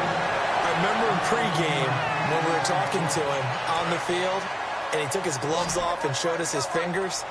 A few misshapen ones in there, and now we know why, trying to catch those types of bullets. That was a dart. Yeah, even for a talented receiver, those are tough to hang on to. On 1st and 10, here's Kaepernick. And no escaping this time as he'll go down. They got him for a sack. Olivier Vernon in there to sack him for a loss of 6.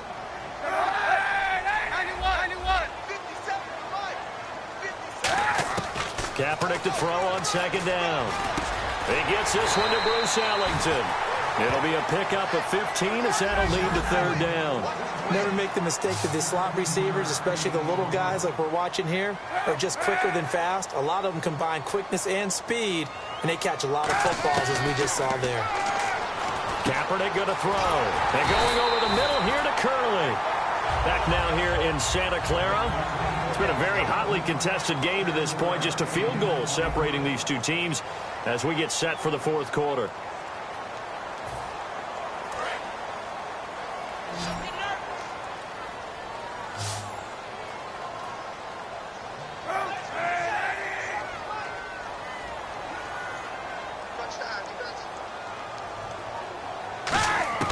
On 1st down, Kaepernick. And he's going to be defenders giving chase, but I don't think they're going to get there. A great read, and it's picked off. And he will bring it back. It's a pick 6 and a Giants touchdown.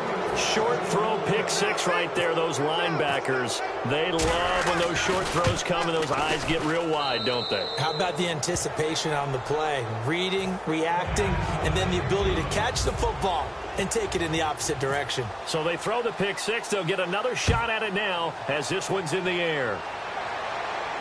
This will be taken to the back of the end zone. And the decision to bring it out is going to cost him about 7 yards all told as he's taken down back shy of the 20. And San Francisco gets set to go here. And following the pick 6, and they have decent field position in throwing that pick 6. We'll see how they attack this drive.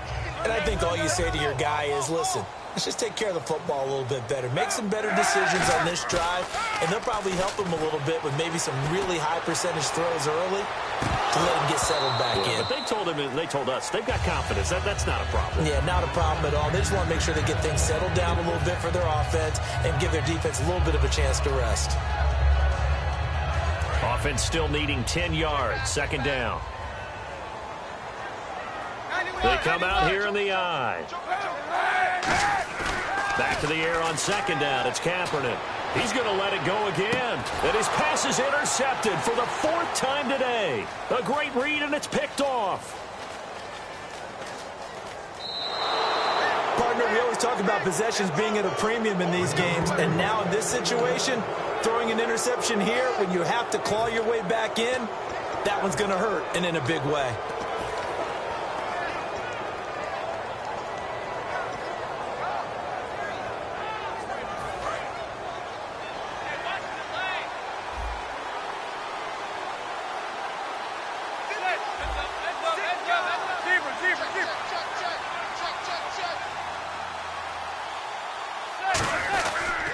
And they'll try the ground game here with the running back. And now they're going to get him down right at the line of scrimmage. No gain on the play. It'll be 2nd down. The 4th quarter here, they've got the lead. They want to keep it on the ground. That's what they're doing. Smart football. Keep the clock grinding. Keep it going. But you got to figure now, they're going to see more people stacked up at the line of scrimmage as they try and bleed it out. And intercepted. Maybe the turning point they need. Picked off by the All-Pro, Navarro Bowman. The 49ers offense now, they get set to head back on the field.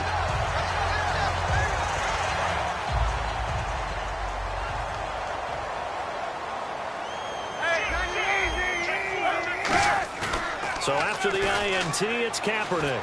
He's going to try and go deep again. And they went big on first down proves unfruitful. Well, they haven't had a whole lot of success in the passing game here. Now, in the second half, he's thinking, I guess maybe just take a shot deep. I think you're right. Almost looking for a bailout, isn't he? Can my receiver go up and make a big play for me? Can I create a penalty downfield, maybe pick up an interference call and get that yardage downfield? Anything trying to get going again, but you're right. He definitely took a shot. And incomplete there. A nice hit. Jars the ball free and brings up third down. Third down here for the offense after the incomplete pass. They come out 5 wide. 3 of them to the right side. On third and long, it's Kaepernick. Nowhere to escape, and he goes down. A well-designed corner blitz that gets him for a loss of 8 yards. You know, on these types of plays, we're always looking to assess blame. Okay, where did it break down? Sometimes it's just a great play. All right, they're going to try and keep hope alive here on fourth down. They're going for it.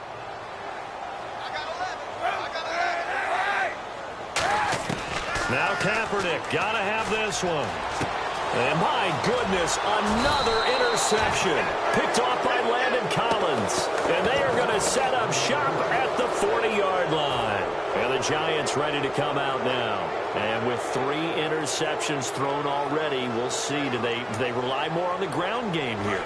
They may have to change things offensively to try and settle things down, not just for the guy throwing the ball, but for the rest of the offensive unit, because his confidence has to be shaken a little bit.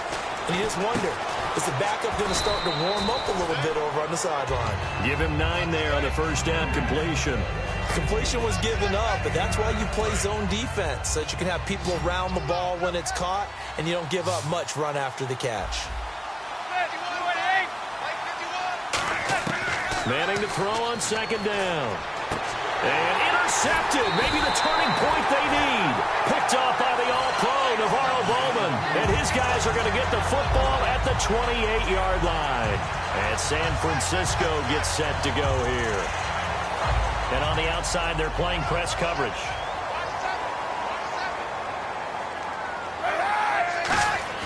They go back to the air here after the INT. Flushed out right. It's hauled in by Torrey Smith. And he's taken down, but not before he gets this into enemy territory across the 40. Looked like the defense put pretty good pressure on him, but he's able to flush out to his right to try and evade people. On the run, had to get on his horse. Still accurately throws a nice pass for a first down. Vance McDonald, the tight end, was the target. That'll bring up second down. If you're a defender, one of the fun things about playing zone defenses, especially in today's football, is that it's not as static as it was in the good old days, meaning you just drop to a point and react to the football.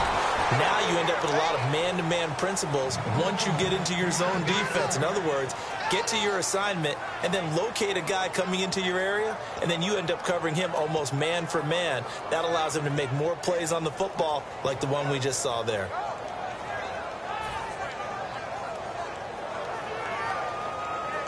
So incomplete on second down. Now they'll look to convert here on third.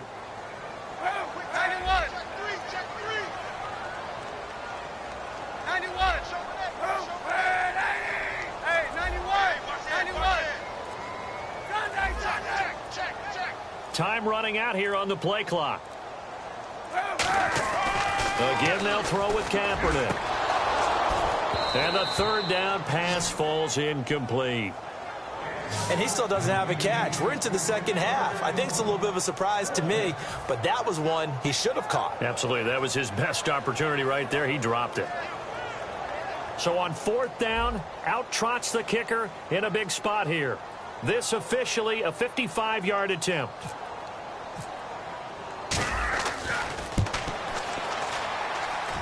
And this is going to wind up left. Well struck, but it's no good. And this score will stay right where it is. So it's a rare 2-miss ball game for him now. Normally one of the more dependable guys you're going to find around. Very unlike him. One of the better kickers in the NFL. And I don't think there's anything wrong with him physically or mechanically. He's just having one of those games.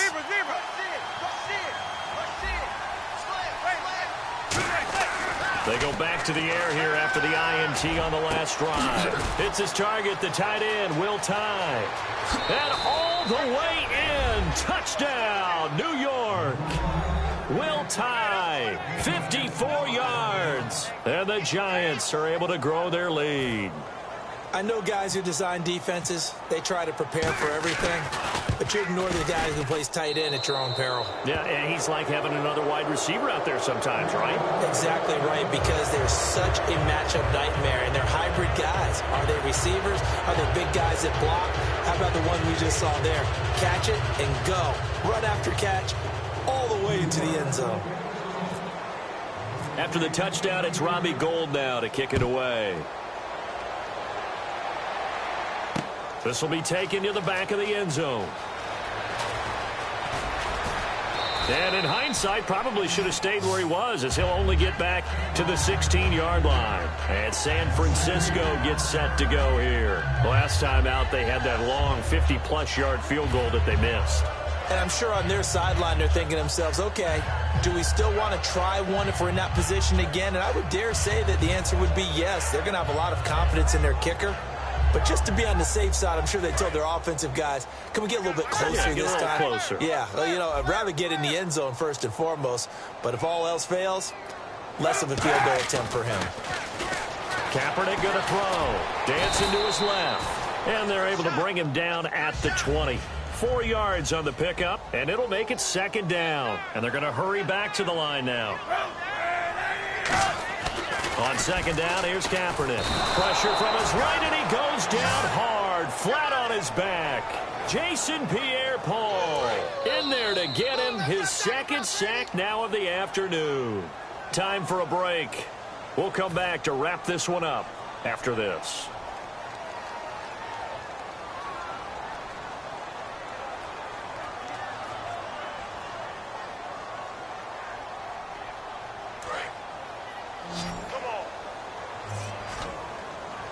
And defensively, a dime look here. 6 DBs on 3rd and 12. No surprise at all. He's going to let it fly. And now here is another interception. Picked off by Dominique Rodgers-Cromartie. And they will take over possession of the football at their 42-yard line.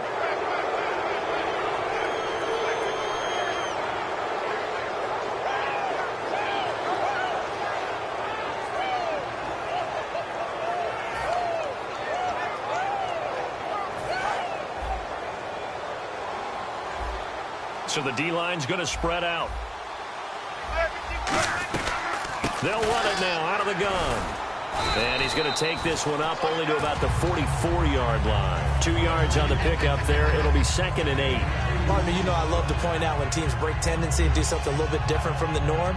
But when you run the ball in the first play of the drive, that's not a tendency breaker at all. That's just trying to establish yourself as you move forward.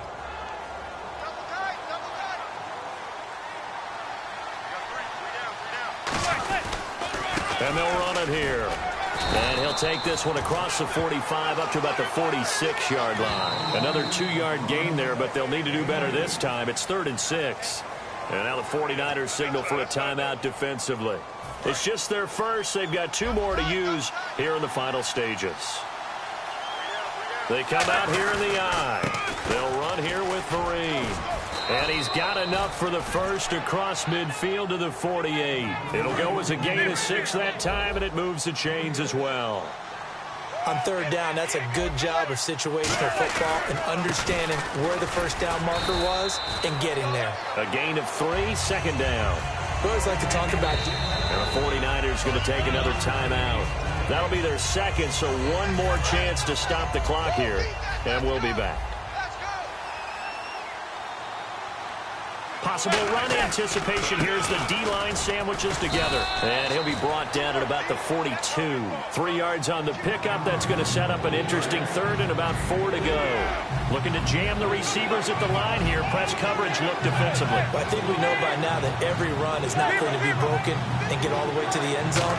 But these short ones still have their value. You can still set up your play action and throw the football. You control the clock. Got a man. It's caught at the 6-yard line. And give him a gain of 37. Now hold everything here. We're going to get a timeout by the offense. It's just their first. They've got 2 more to use here in the final stages.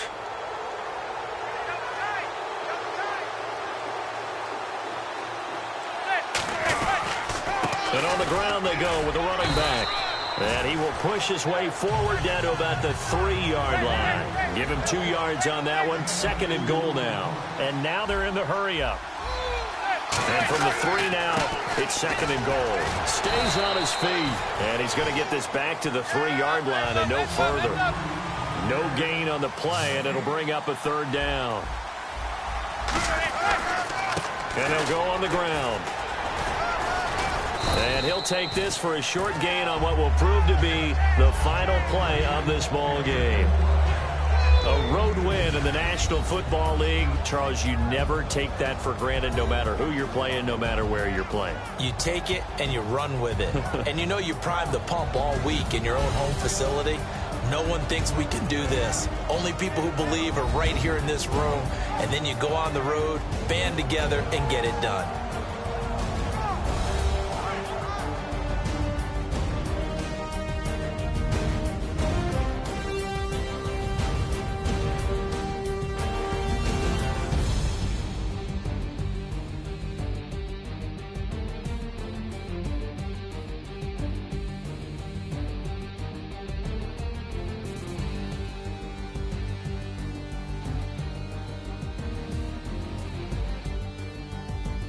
So that's a wrap for Charles Davis. I'm Brandon Gaudin, and this has been a presentation of the NFL on EA Sports. For more, check us out at easports.com.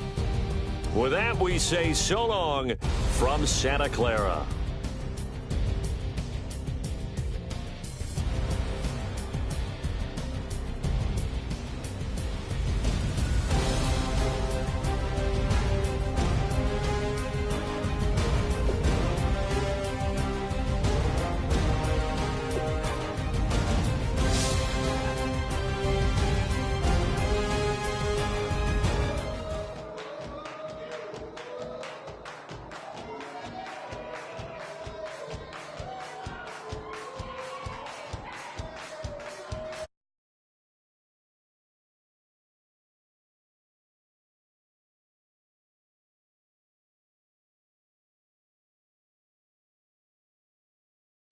I bet you thought that I would lay down and die. Whoa, no. Demon things spitting in my cup all night long. Will your tongue at my throne of power? Oh, no. I never for a second thought that I was dead. Oh, no. I never for a second let you into my head. Oh, no. I'll take a bow and I'll show you how to survive. I bet you die, you were the love of my life. Whoa, no.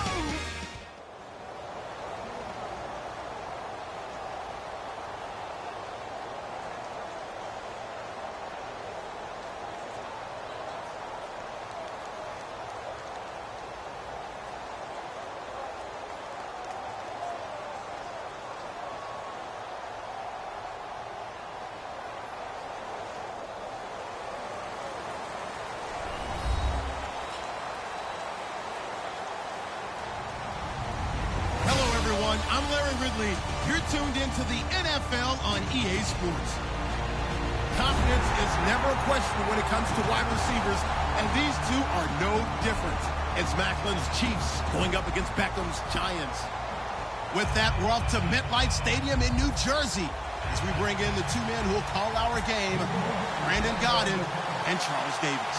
Thank you, Larry. Coming to you from just off the New Jersey Turnpike in East Rutherford. We are just about set for football on EA Sports from MetLife Stadium. Coming up, we've got a good matchup on tap between the Kansas City Chiefs and the New York Giants.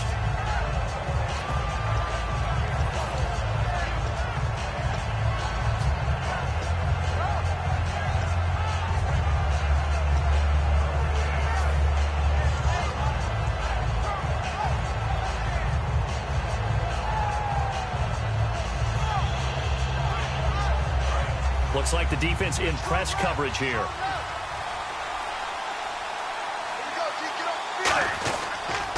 On the ground, it's the first carry here for Jamal Charles. 2 yards on the carry there. It'll be second down. See if they stay on the ground for second down.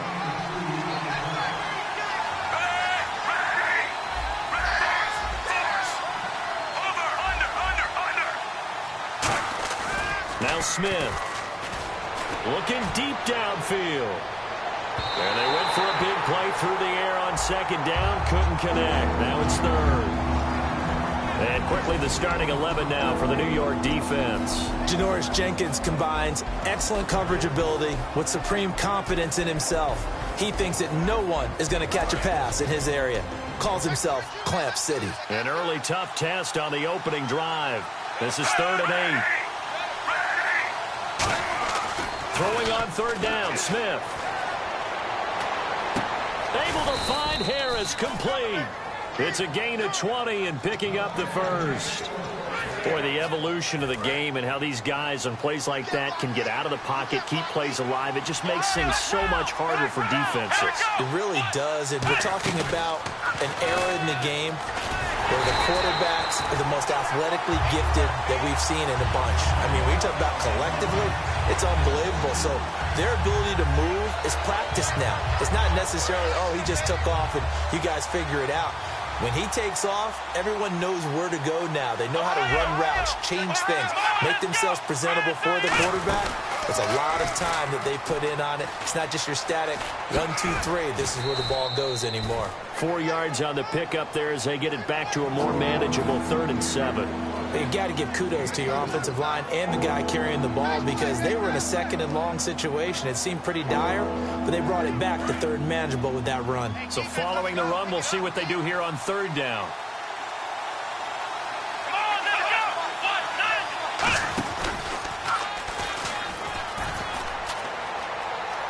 And an alley to run. And he goes down, but not before getting this inside the 25. That one goes for 29 yards on 3rd down. I know it's all smiles on the offensive side of the ball right now, but you and I both know the entire mindset was just pick up the first down. What do you call that? One of those gravy plays? Gravy, absolutely. They got more than they bargained for. Love the way it turned out for them. Couldn't imagine going into the play that they thought this would be the end result. Yeah, the defense got to be shaking their head, though.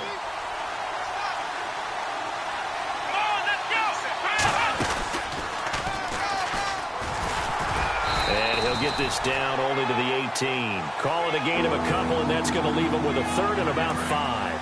8th play of this opening drive coming up. This is 3rd down. So we've got encroachment, and that's a free 5 yards. Too easy for the offense. A bit of impatience by the defense on that one. And this will be play number 8 of the opening drive. It's 3rd and short.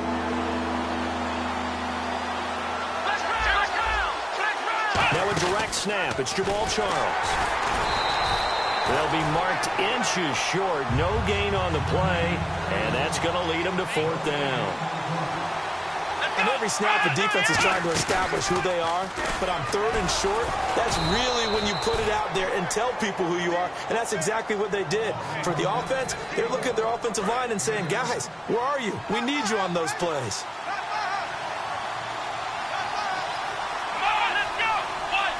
The direct snap, Charles. And they'll be driven back here, losing yardage to the 9. It's a loss of 2 there, bringing up 2nd down. And this seemingly endless drive continues. Here we go. Now this time he'll look to throw. And incomplete here, so a little razzle-dazzle on that one, but they couldn't hook up, and it's 3rd down. Just looking at it from a defensive perspective, when you break the huddle in the red zone, tight end is one of the guys you've got to key on because quarterbacks want the ball in their hands fast in this position, and they want to get it to someone. And in this case, he had the play. They just didn't complete it.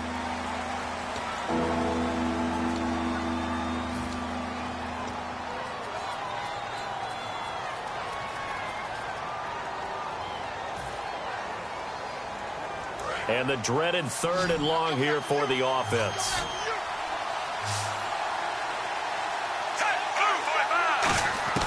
After the run, Smith going to throw. He dropped it. Couldn't hang on in the end zone. So no 6 points, incomplete. That's a tough one not to hang on to on 3rd and goal, but good job defensively to get there and jar it loose. Agreed. That was really, really nicely done because there's no pass interference on the play. Timing excellent to get in there and knock it away. A win for the defense, and it brings up 4th down. And it appears they'll go for it here on 4th down. A big call on the game's opening drive. Slot man moves right. They snap it to Smith. Eluding the pressure right. And he can't hang on. That would have been a big interception down here in field goal range. But instead, now they'll get a shot at 3. Well, they miss an opportunity to put some points on the board on the opening drive. They pass on the field goal. What'd you think? I'm looking at it from a positive standpoint for them. First drive of the game, they set the tone, right? They go downfield. They let them know how aggressive they're going to be all game long, even though they don't get it. Because it's the first drive of the game, you're not that worried about it. Hey, we got plenty of other opportunities as this game moves on. And incomplete as he was knocked as he threw it, and it took the ball off course. It's always tough trying to keep your guy upright when he's trying to throw the football. When you're dealing with those big, bad guys on the defensive front, it's even tougher. And this time, those guys on the opposite side won the battle, getting to the quarterback and knocking him into an incompletion. Back to the air on 2nd down. It's Manning. Larry Donnell, the one he was trying to get it to. And that takes us from 2nd to 3rd down.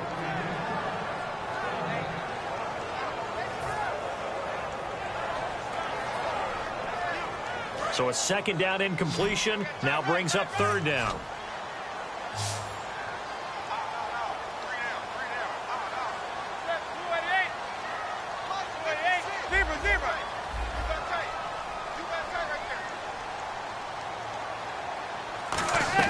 Throwing is Manning on 3rd down. He's got Cruz complete. And he picks up the first before he's taken down at the 29. And now what they want to see here, he's still down on the field. Obviously such an important part of their passing game, and the training staff, they're going to have to attend to it.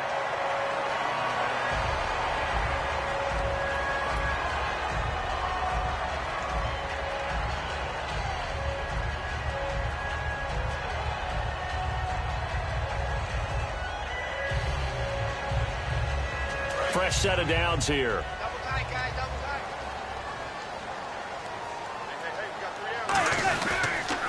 Now a handoff here to his running back. Credit him with a 1-yard gain there to make it 2nd and 9. Trying to get one more in here before the quarter breaks.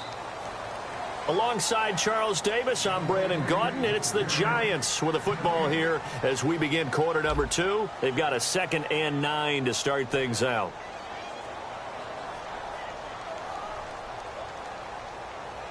Nine yards still remaining here to pick up the first on 2nd down. And to give this time to the tailback. And he'll get this one up to about the 39 here. Call it an 8-yard gain. Much better shape now on 3rd and just a yard.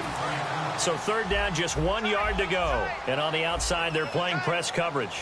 That was a good run, probably right on the edge of breaking into something really big. So the defensive guys right now are talking about, okay, what can we do to slow him down before he truly gets started? They give him 12 yards and a first down.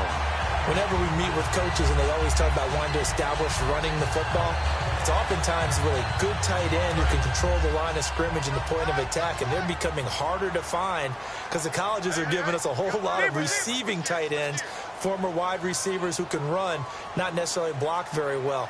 In this case, though, we saw 2 tight ends on the field, both of them with the ability to block, and he ran the ball successfully behind that power set. Here's Perkins on first down. And that play will go nowhere. Losing yardage back near midfield at the 49. That's going to go as a loss of a yard, and it'll be 2nd down. Double tight, double tight. Alert, alert. Hey, 3 down, 3 down. Heads up, heads up, heads up, heads up. Regular, regular, regular. And they'll go ground game here with a tailback. And able to break one tackle, but then quickly brought down. But a nice little gain. 8 yards there on the carry, and now they're left with a much more manageable 3rd and 3.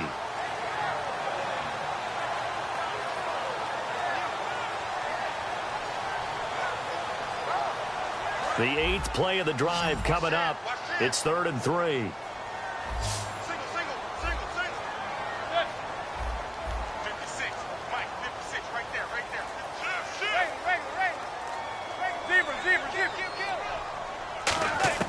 Manning going to try and throw on 3rd down. Hits his target, the tight end, Will Tye.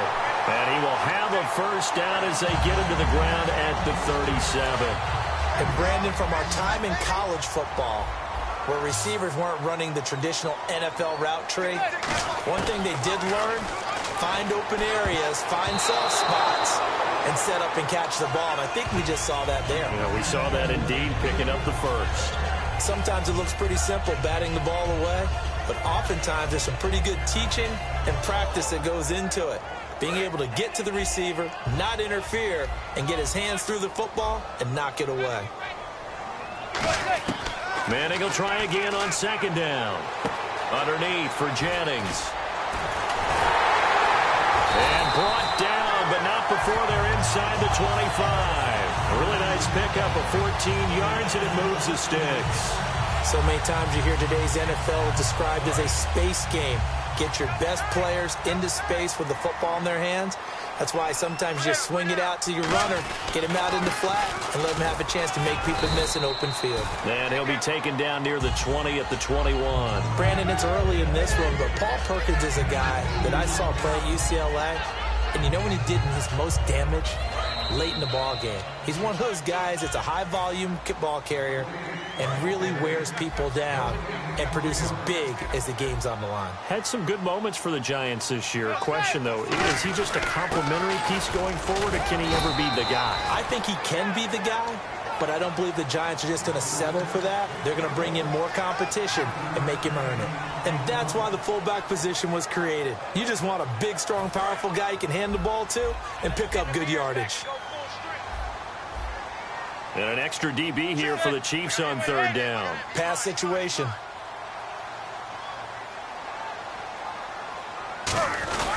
This is Johnson, the fullback.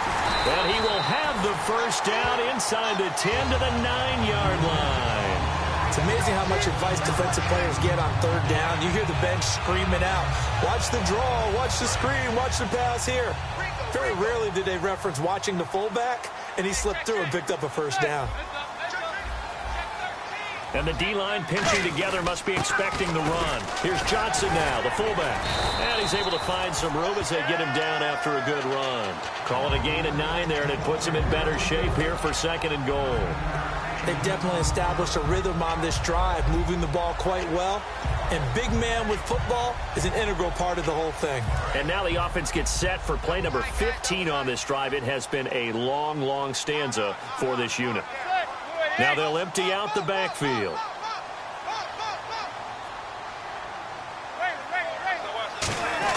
They'll try and power it home here with a fullback Johnson. And he is not going to get in as the big bodies stop him at the 1. No gain on that one, and it's going to bring up a 3rd down.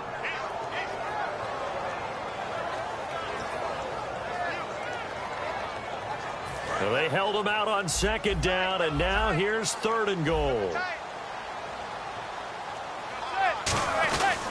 They'll let the shorter back Perkins run it. And he is in. Touchdown, New York. Paul Perkins taking it in. And the Giants are in for 6. And that touchdown gives them a touchdown lead before they attempt the extra point. What a great way to end the half. Yeah, great job to put themselves in front. And now, see on the sideline, special teams defense scrambling, saying we want to preserve this for the final moments of this 2nd quarter. After the touchdown, it's Robbie Gould now to kick it away. And they will not get a chance to return this one as it's through the end zone for a touchback. And now here comes Kansas City. And what do you think goes on here in this situation? If you got the football, you're trailing, you're back in your own territory with just a little time. Do you try something? You're thinking about jump-starting your team, right? You just mentioned it. They're down. They're trying to get back into the game. But you got to figure if something goes wrong, you may have put yourself in a spot where you may not be able to come back in the second half. Managing risk, this is a big decision here. That incompletion, Charles, gives me a chance to put you on the clock real quick. NFC teams last year that did not make the playoffs that might make a push this. Well, three that come to mind right away that we thought were going to be in 2016. Minnesota, remember the start they got off to before that didn't work out so well for them. Arizona, we thought they were a lock to be in the playoffs. In fact, many of us called them Super Bowl contenders. And Carolina, the defending NFC champs going into last season, they didn't make it. So I think that all three could return to former glory. I'm going to give you one way off the pace here. You ready? Let's go. The Los Angeles Rams. Ooh. They get the young quarterback going, and that defense continues to live up to expectations. They can make a real strong push in the West. They've got the D. You're right. They just need the O. And Hill with it over the middle. Brandon, another catch for Tyreek Hill. How do you defend him? Because kickoff return, punt return, catching the ball, whether it's a receiver out of the backfield, and, of course, you can run it with him, too. Well, let me give you some numbers from last year. To your point, 12 total touchdowns, 6 of them receiving, 3 rushing, and 3 in the return game. If you're an offensive coordinator and you can't diagram plays for this guy, turn in your clipboard. Just 4 yards on the pickup, but that's good enough to extend the drive. I know many people like to throw to the tight end, maybe in a little flexed out position because he creates mismatches with his size.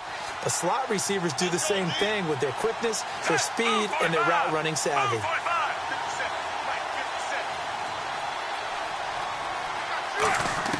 Now a first down throw. It's Smith. And now the ball's loose. Smith loses it. And the Giants have it. It's picked up. And they'll take over inside the 45 at the 44-yard line. The Giants offense now, they get ready to head back on the field. And this is a spot late in the clock near midfield, though. Maybe take a couple chances, see if you get in field goal range. You do that if you have trust. And this should be a position now where the great ones, they relish this opportunity to try and put points on the board. Caught. It's Cruz, left side. Now whistles come in. We're going to get a timeout here by the offense. It's just their first, so they'll have 2 remaining here before we get to halftime. And play is stopped here. Timeout. It's the defense calling the timeout here. And with halftime on the horizon, they'll be out of timeouts from here forward. So even though it's first down, here's the field goal unit on now to try to get 3 before halftime. On the left hash, this from 48 yards. And the 11-year veteran bangs it through. So 2 quarters down, 2 remain. Charles and I return after the break. And we welcome you back now. Alongside Charles Davis, I'm Brandon Gunn, getting set for quarter number 3 here.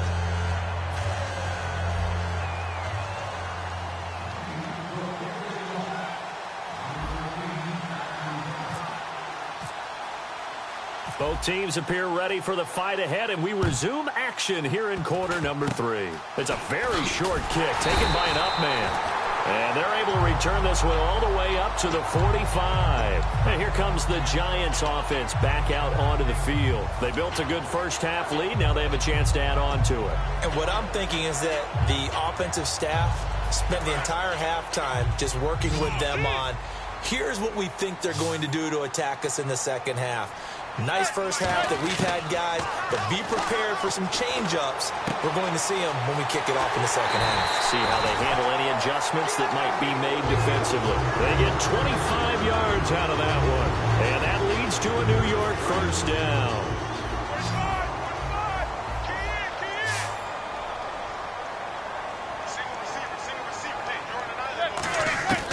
Throwing on first down is Manning. Oh, incomplete. A turnover would have really helped there, almost intercepted. Instead, it's just second down. A pretty good coverage there, and both of these defenses, they've had good coverage throughout this one. No doubt about it, and in today's NFL, where we're used to a bit more scoring, This feels almost like a well-pitched game in baseball on both sides where the tension continues to build. Who's going to make the big play? Jennings.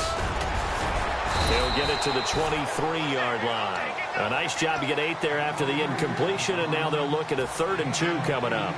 So much of the game today, we're looking for hybrid players, guys who can do a combination of jobs. And anyone who plays a strong safety position, now more than ever, is a hybrid-type player. Half defensive back that covers passes and half linebacker that makes tackles. We just saw the linebacker make that play. It's a 9-yard gain, and it keeps the drive moving. I don't know about you, but that almost felt like old-time football there. 3rd and 2 is not necessarily just a running down anymore. A lot of times they want to throw the ball. They went back to the roots and powered forward and got the first down.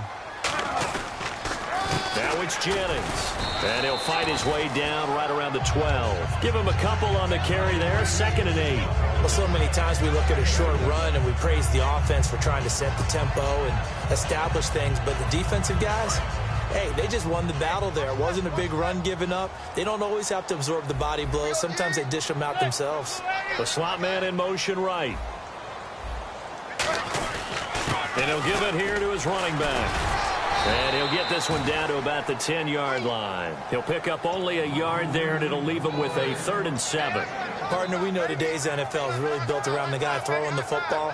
But these short runs, they still pay dividends because they can take their toll on a defense, and they can add up as the game goes along. You control the clock, you control the ball, and that way you often control the game. Perkins on 3rd down. And a short pickup there down to about the 9. Just a 1-yard pickup there, and it'll be 4th down. And for the 2nd time tonight, this field goal unit comes out here. From the right hash, and this one just a chippy. And Gold is able to put it through, and that'll push the lead up to 13-0. So put another 3 on the board, and all things considered, a good opening drive here to begin the 3rd quarter. It sure was. I think as a head coach, you're happy to come out and put a little drive together, take the 3 points, and build on your lead. Now it's Gold after splitting the uprights to kick this one away.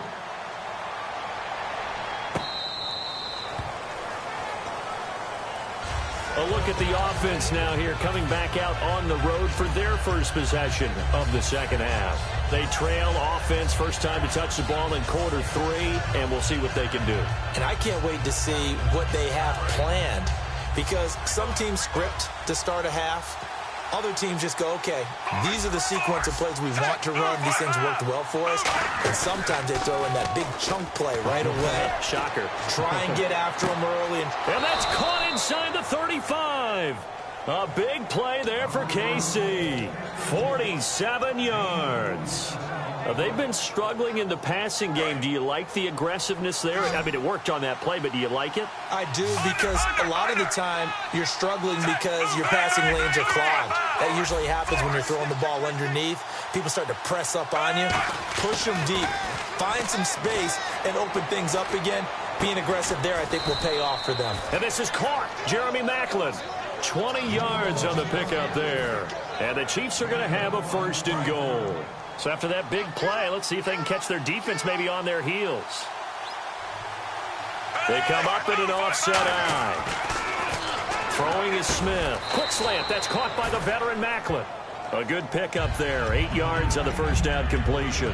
Simple slant route, and partner, really nice hard throw by the quarterback. Nice timing between the quarterback and the receiver. They were perfectly in sync, and he put it right on him on the inside route. They'll let Charles try and get him in. And he goes backwards on this one. Losing yardage to the 7. It goes as a loss of 6. And now 3rd down. So they're back at the 7 now for 3rd and goal. They'll come up now in the Wildcat package.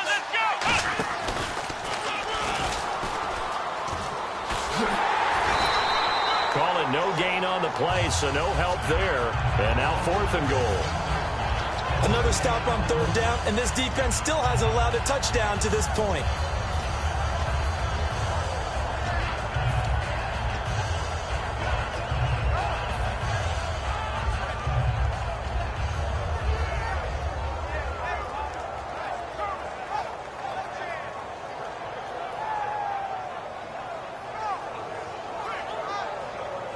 Still just the third quarter, but they've got to make something happen. I think they know that. They're going for it on fourth. Welcome back now here in East Rutherford. It's the Chiefs with a football, but with work to do on the scoreboard. They trail as we start quarter number 4.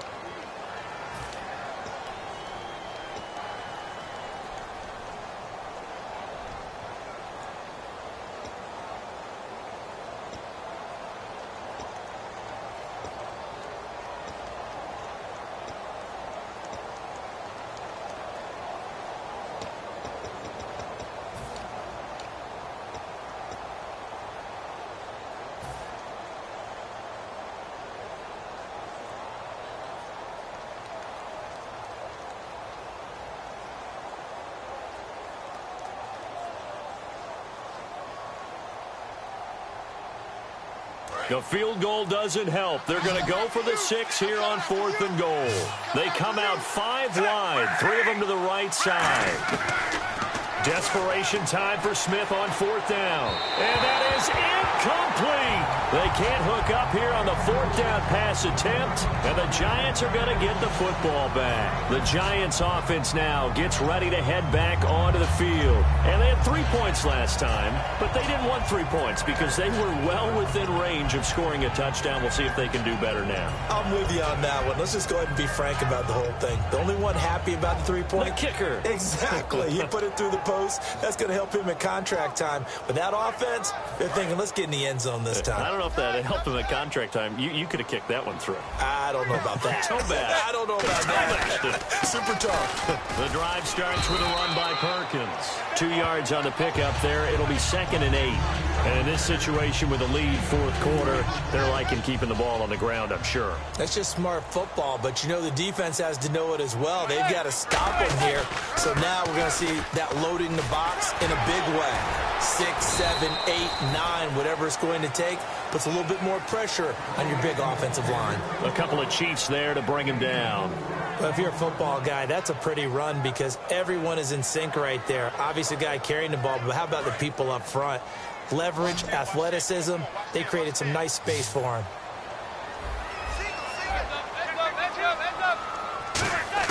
From the gun on 3rd down, Manning. And incomplete. The contact made the ball roam free and brings up 4th down. And there was a good opportunity to just went awry there. A drop pass. I guess that's why they call them running backs and not catching backs.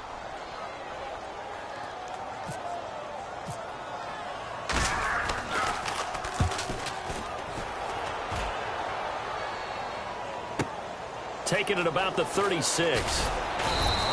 Nice job bringing that one back. 14 on the return. And it's Chiefs football. 1st and 10. Here's the Kansas City offense now as they get set to take over. They had a great drive going last time. They were moving the ball, and then all of a sudden it just stalled out. So we'll see what they can do here, Charles. And it's always easy to second guess when you don't get it on a 4th down try. But they had to like the feeling that they had going on offense. They want to continue to see if they can capture that again on this drive and maybe get in the same position. Yeah, and that's, I mean, like I said, they were moving the football. It's not like they went 4 and out, so I don't think it's a deal where the offense doesn't have confidence. No, I agree with you totally on that one. If anything, they may have gained more confidence. Okay, they stopped us once. That's all right. Let's keep moving it. Make them do it again. Smith. He's going to go up top again. So the long attempt falls innocently to the ground, and it brings up 3rd. One thing I know from experience is that when the deep ball is thrown and you're the defender, you've got to fight that little bit of panic that emerges. You've got to play the ball really well. It's a 50-50 jump ball play. And guess what? They took a shot. How are you going to win it? And in this case, they managed to get it done. Smith now to throw. And that's incomplete. I think that's a big-time play there because the slant route is really hard to cover because the timing is so quick. But able to see it, diagnose it, and get to the football, that's why he was able to bat it away.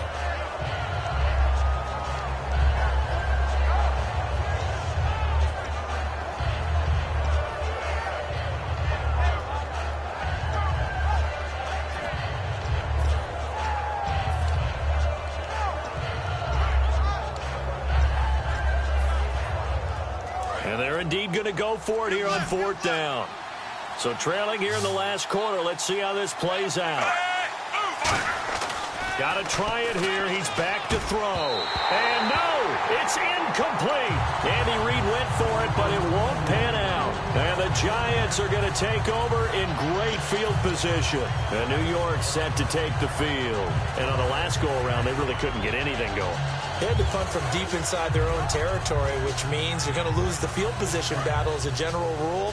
What they're looking for now is a little more consistency, move the ball at least a few times on offense, get a couple of first downs, and hopefully flip the field. Yeah, just something to build off of. That's what they're looking for here. He couldn't quite hold it. Got hit. Ball pops out. Incomplete. That was a classic example of trying to run with the ball without securing the catch. He was thinking about those rack yards instead of making the catch first and then taking off.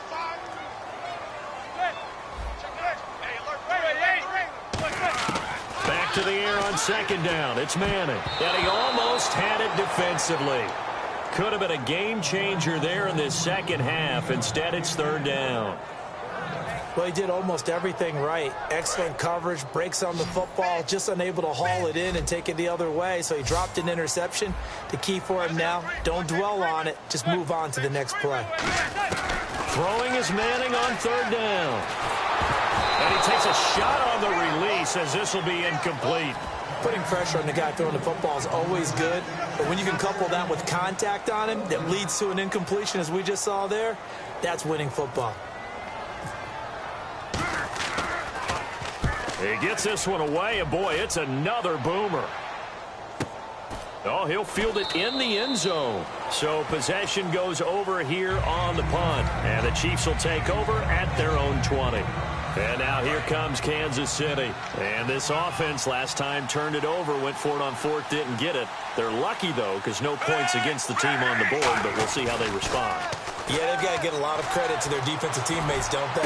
They have... Trying to fight his tight end, Kelsey, and it's intercepted. A great read, and it's picked off. And his guys are going to get the football at the 37-yard line. Here's the Giant offense now making their way back out onto the field. And they're coming off a 3-and-out, my friend. I think they've got to look at that play sheet and go to a spot that they haven't gone before. Time to shake things up a little bit to try and get this offense moving. Okay, so how do you do that? How do you shake things up? You look at what you've called before, realize it hasn't worked so well. Go to something else. And maybe you try and find one of those special plays from one of your better players, and maybe try and hit something big and get things going in the excitement area.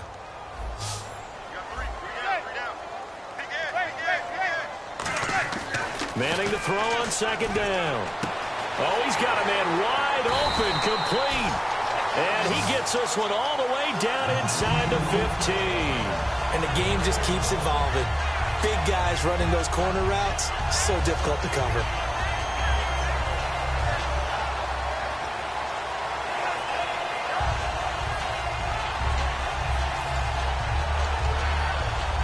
And now a first down following that long gain. Looking to jam the receivers at the line here. Press coverage look defensively.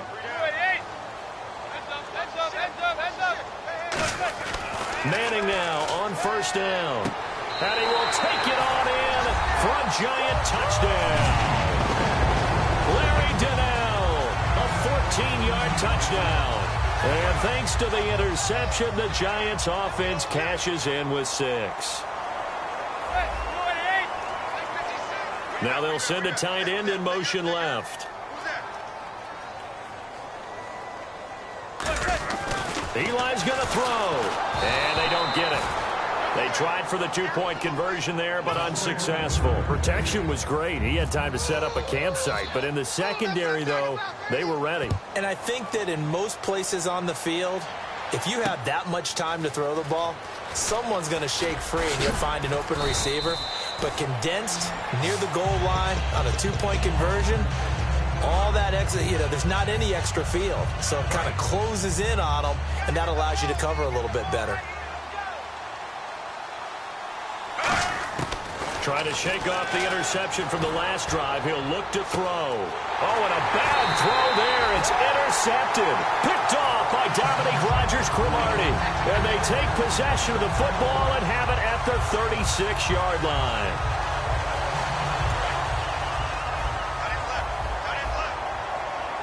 They come out 5 wide, 3 of them to the right side. To throw, it's Manning. Looking for Cruz, and it's intercepted. Picked off by Derek Johnson. And the return stops at the 39-yard line. The Chiefs offense now making their way back onto the field. And last time wasn't pretty. One play and an interception. We'll see if they can do better. I want to see if they want to go ahead and throw the ball again now on this drive after what happened on the last one. Throw it on the first play. Give the quarterback some confidence. See what happens. They go back to the air here after the INT on the last drive. So they took a shot on first down but couldn't connect. One of the toughest things about playing defensive back is pattern reading, trying to figure out what they're doing. And on that one, they had to fly, just sending a guy downfield with the in route accompanying it, what people call a dagger route, trying to hit the guy underneath after the clear out. In this case, though, they're not able to get it done. Yeah, they said forget the underneath route. They went for the guy on the fly, but as you said, incomplete. To throw is Smith. And for a third time tonight, he's intercepted. A great read, and it's picked off.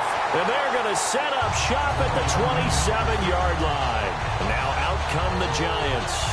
Well, this defensive pressure has been constant all game long. The pass rush, the coverage, they've all been excellent, and now they'll tack on an interception here as this one continues to slip just further and further out of hand.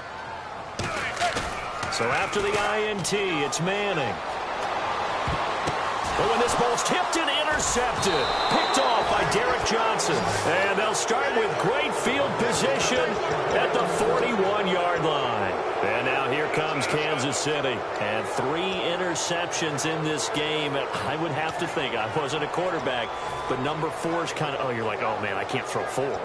No, what's interesting is what do the coaches decide to do now? Having thrown 3, do you alter your offensive strategy? Do you take the ball out of his hands and maybe turn to the running game? Or do you have that supreme confidence that he's going to turn things around? We'll see what they do. After the interception, here's Smith. Steps away to his left. And it pops free. The collision there jarred the ball loose and brings up second down. After watching him drop that slant, I can hear my old coach's voice ringing in my ears right now. You can't run with the ball until you catch it. Trying to get those rack yards before he secured it. Kelsey out in the slot right. Back to the air. Smith on second down. Time for a break. And the hit jarred it loose. It's incomplete. We'll come back and see this one out after this.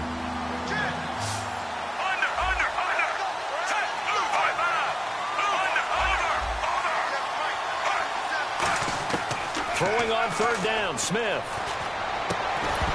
And he couldn't hang on to it through the contact. Incomplete.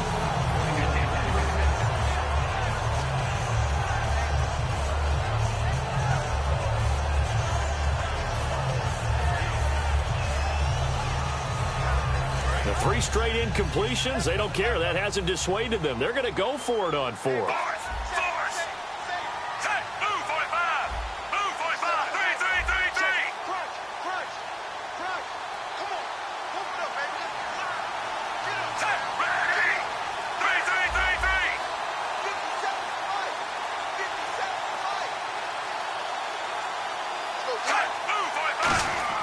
Desperation time for Smith on 4th down. Able to find Harris, complete. Give him 18 yards on that one. And they're able to move the chains as they convert on 4th and long. And that's a big pickup of a first down. And you know that all week, both sides of the ball, offense and defense, are going through every situation. And in this case, the offensive guys had the right play dialed up because defensively, you work on 4th down situations as well. And deflating for the defense. They can't get the stop here. There were a couple holes there, partner. Was that zone coverage? That's exactly what it was, Brandon. When you see man-to-man, that defender runs with the receiver. In this case, they were just taking care of their zone coverages, their responsibilities on the field, and the offense found the open space. What a game this defense has played. They're pitching a shutout. So it'd be fun to watch down the stretch to see if their defensive coordinator continues to be as aggressive. Now hold everything here. We're going to get a timeout by the offense. It's just their first. They've got 2 more to use here in the final stages.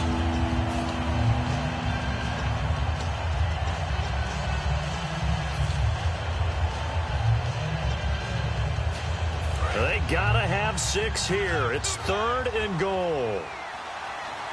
They come out here in the I.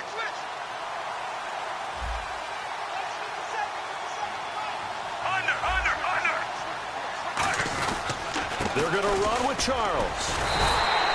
What a stand so far defensively, and now that's going to bring up a 4th and goal. Now this feels like old school football because this has turned into a good old-fashioned goal line stand. So on offense, what do you do now? Do you decide to run it or throw it if you go for it on 4th down?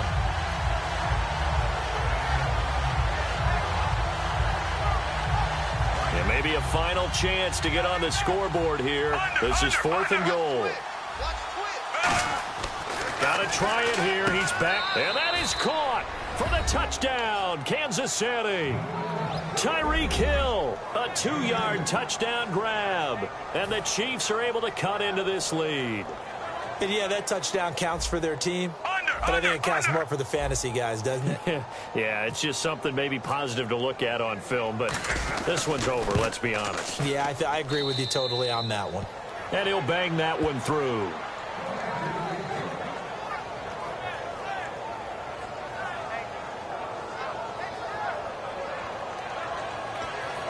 So 2 scores down. Time definitely not an ally, but here comes the onside kick.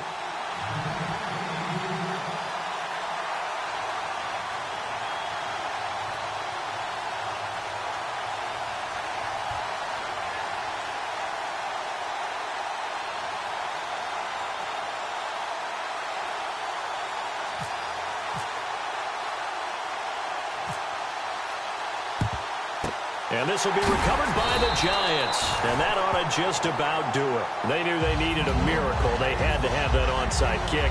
They didn't get it. Well, as we knew, even before they put the toe to the leather on that one, their chances of getting that done, slim and none. And I do believe we saw Slim just leave the door, didn't we? We did indeed. I think we're down to none. Manning looking to throw it. And now the ball comes out. Manning lost it. And a little bit of good fortune there. He wasn't able to get it back, but he did have a teammate on the...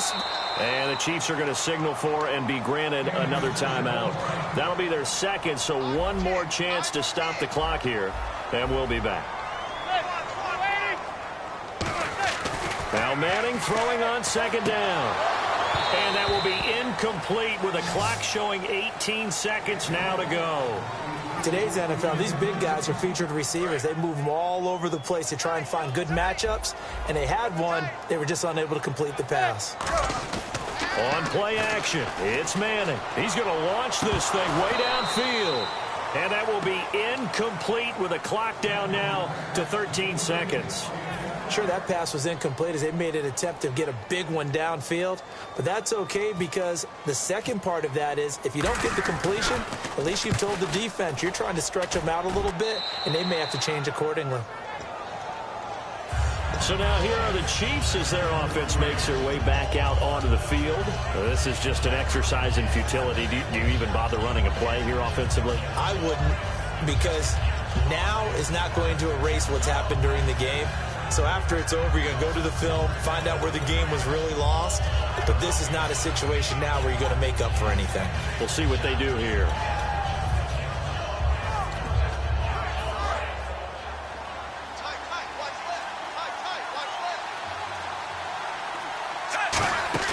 They go play action here on 1st down. Finding time. Now a desperation throw deep downfield. And this will be incomplete. 1 second left to go. And when all else fails as a defender, when you're not there in the coverage, your best friend is exactly what we saw there. A big play shot taken by the offense. Unfortunately, it ended in a big drop.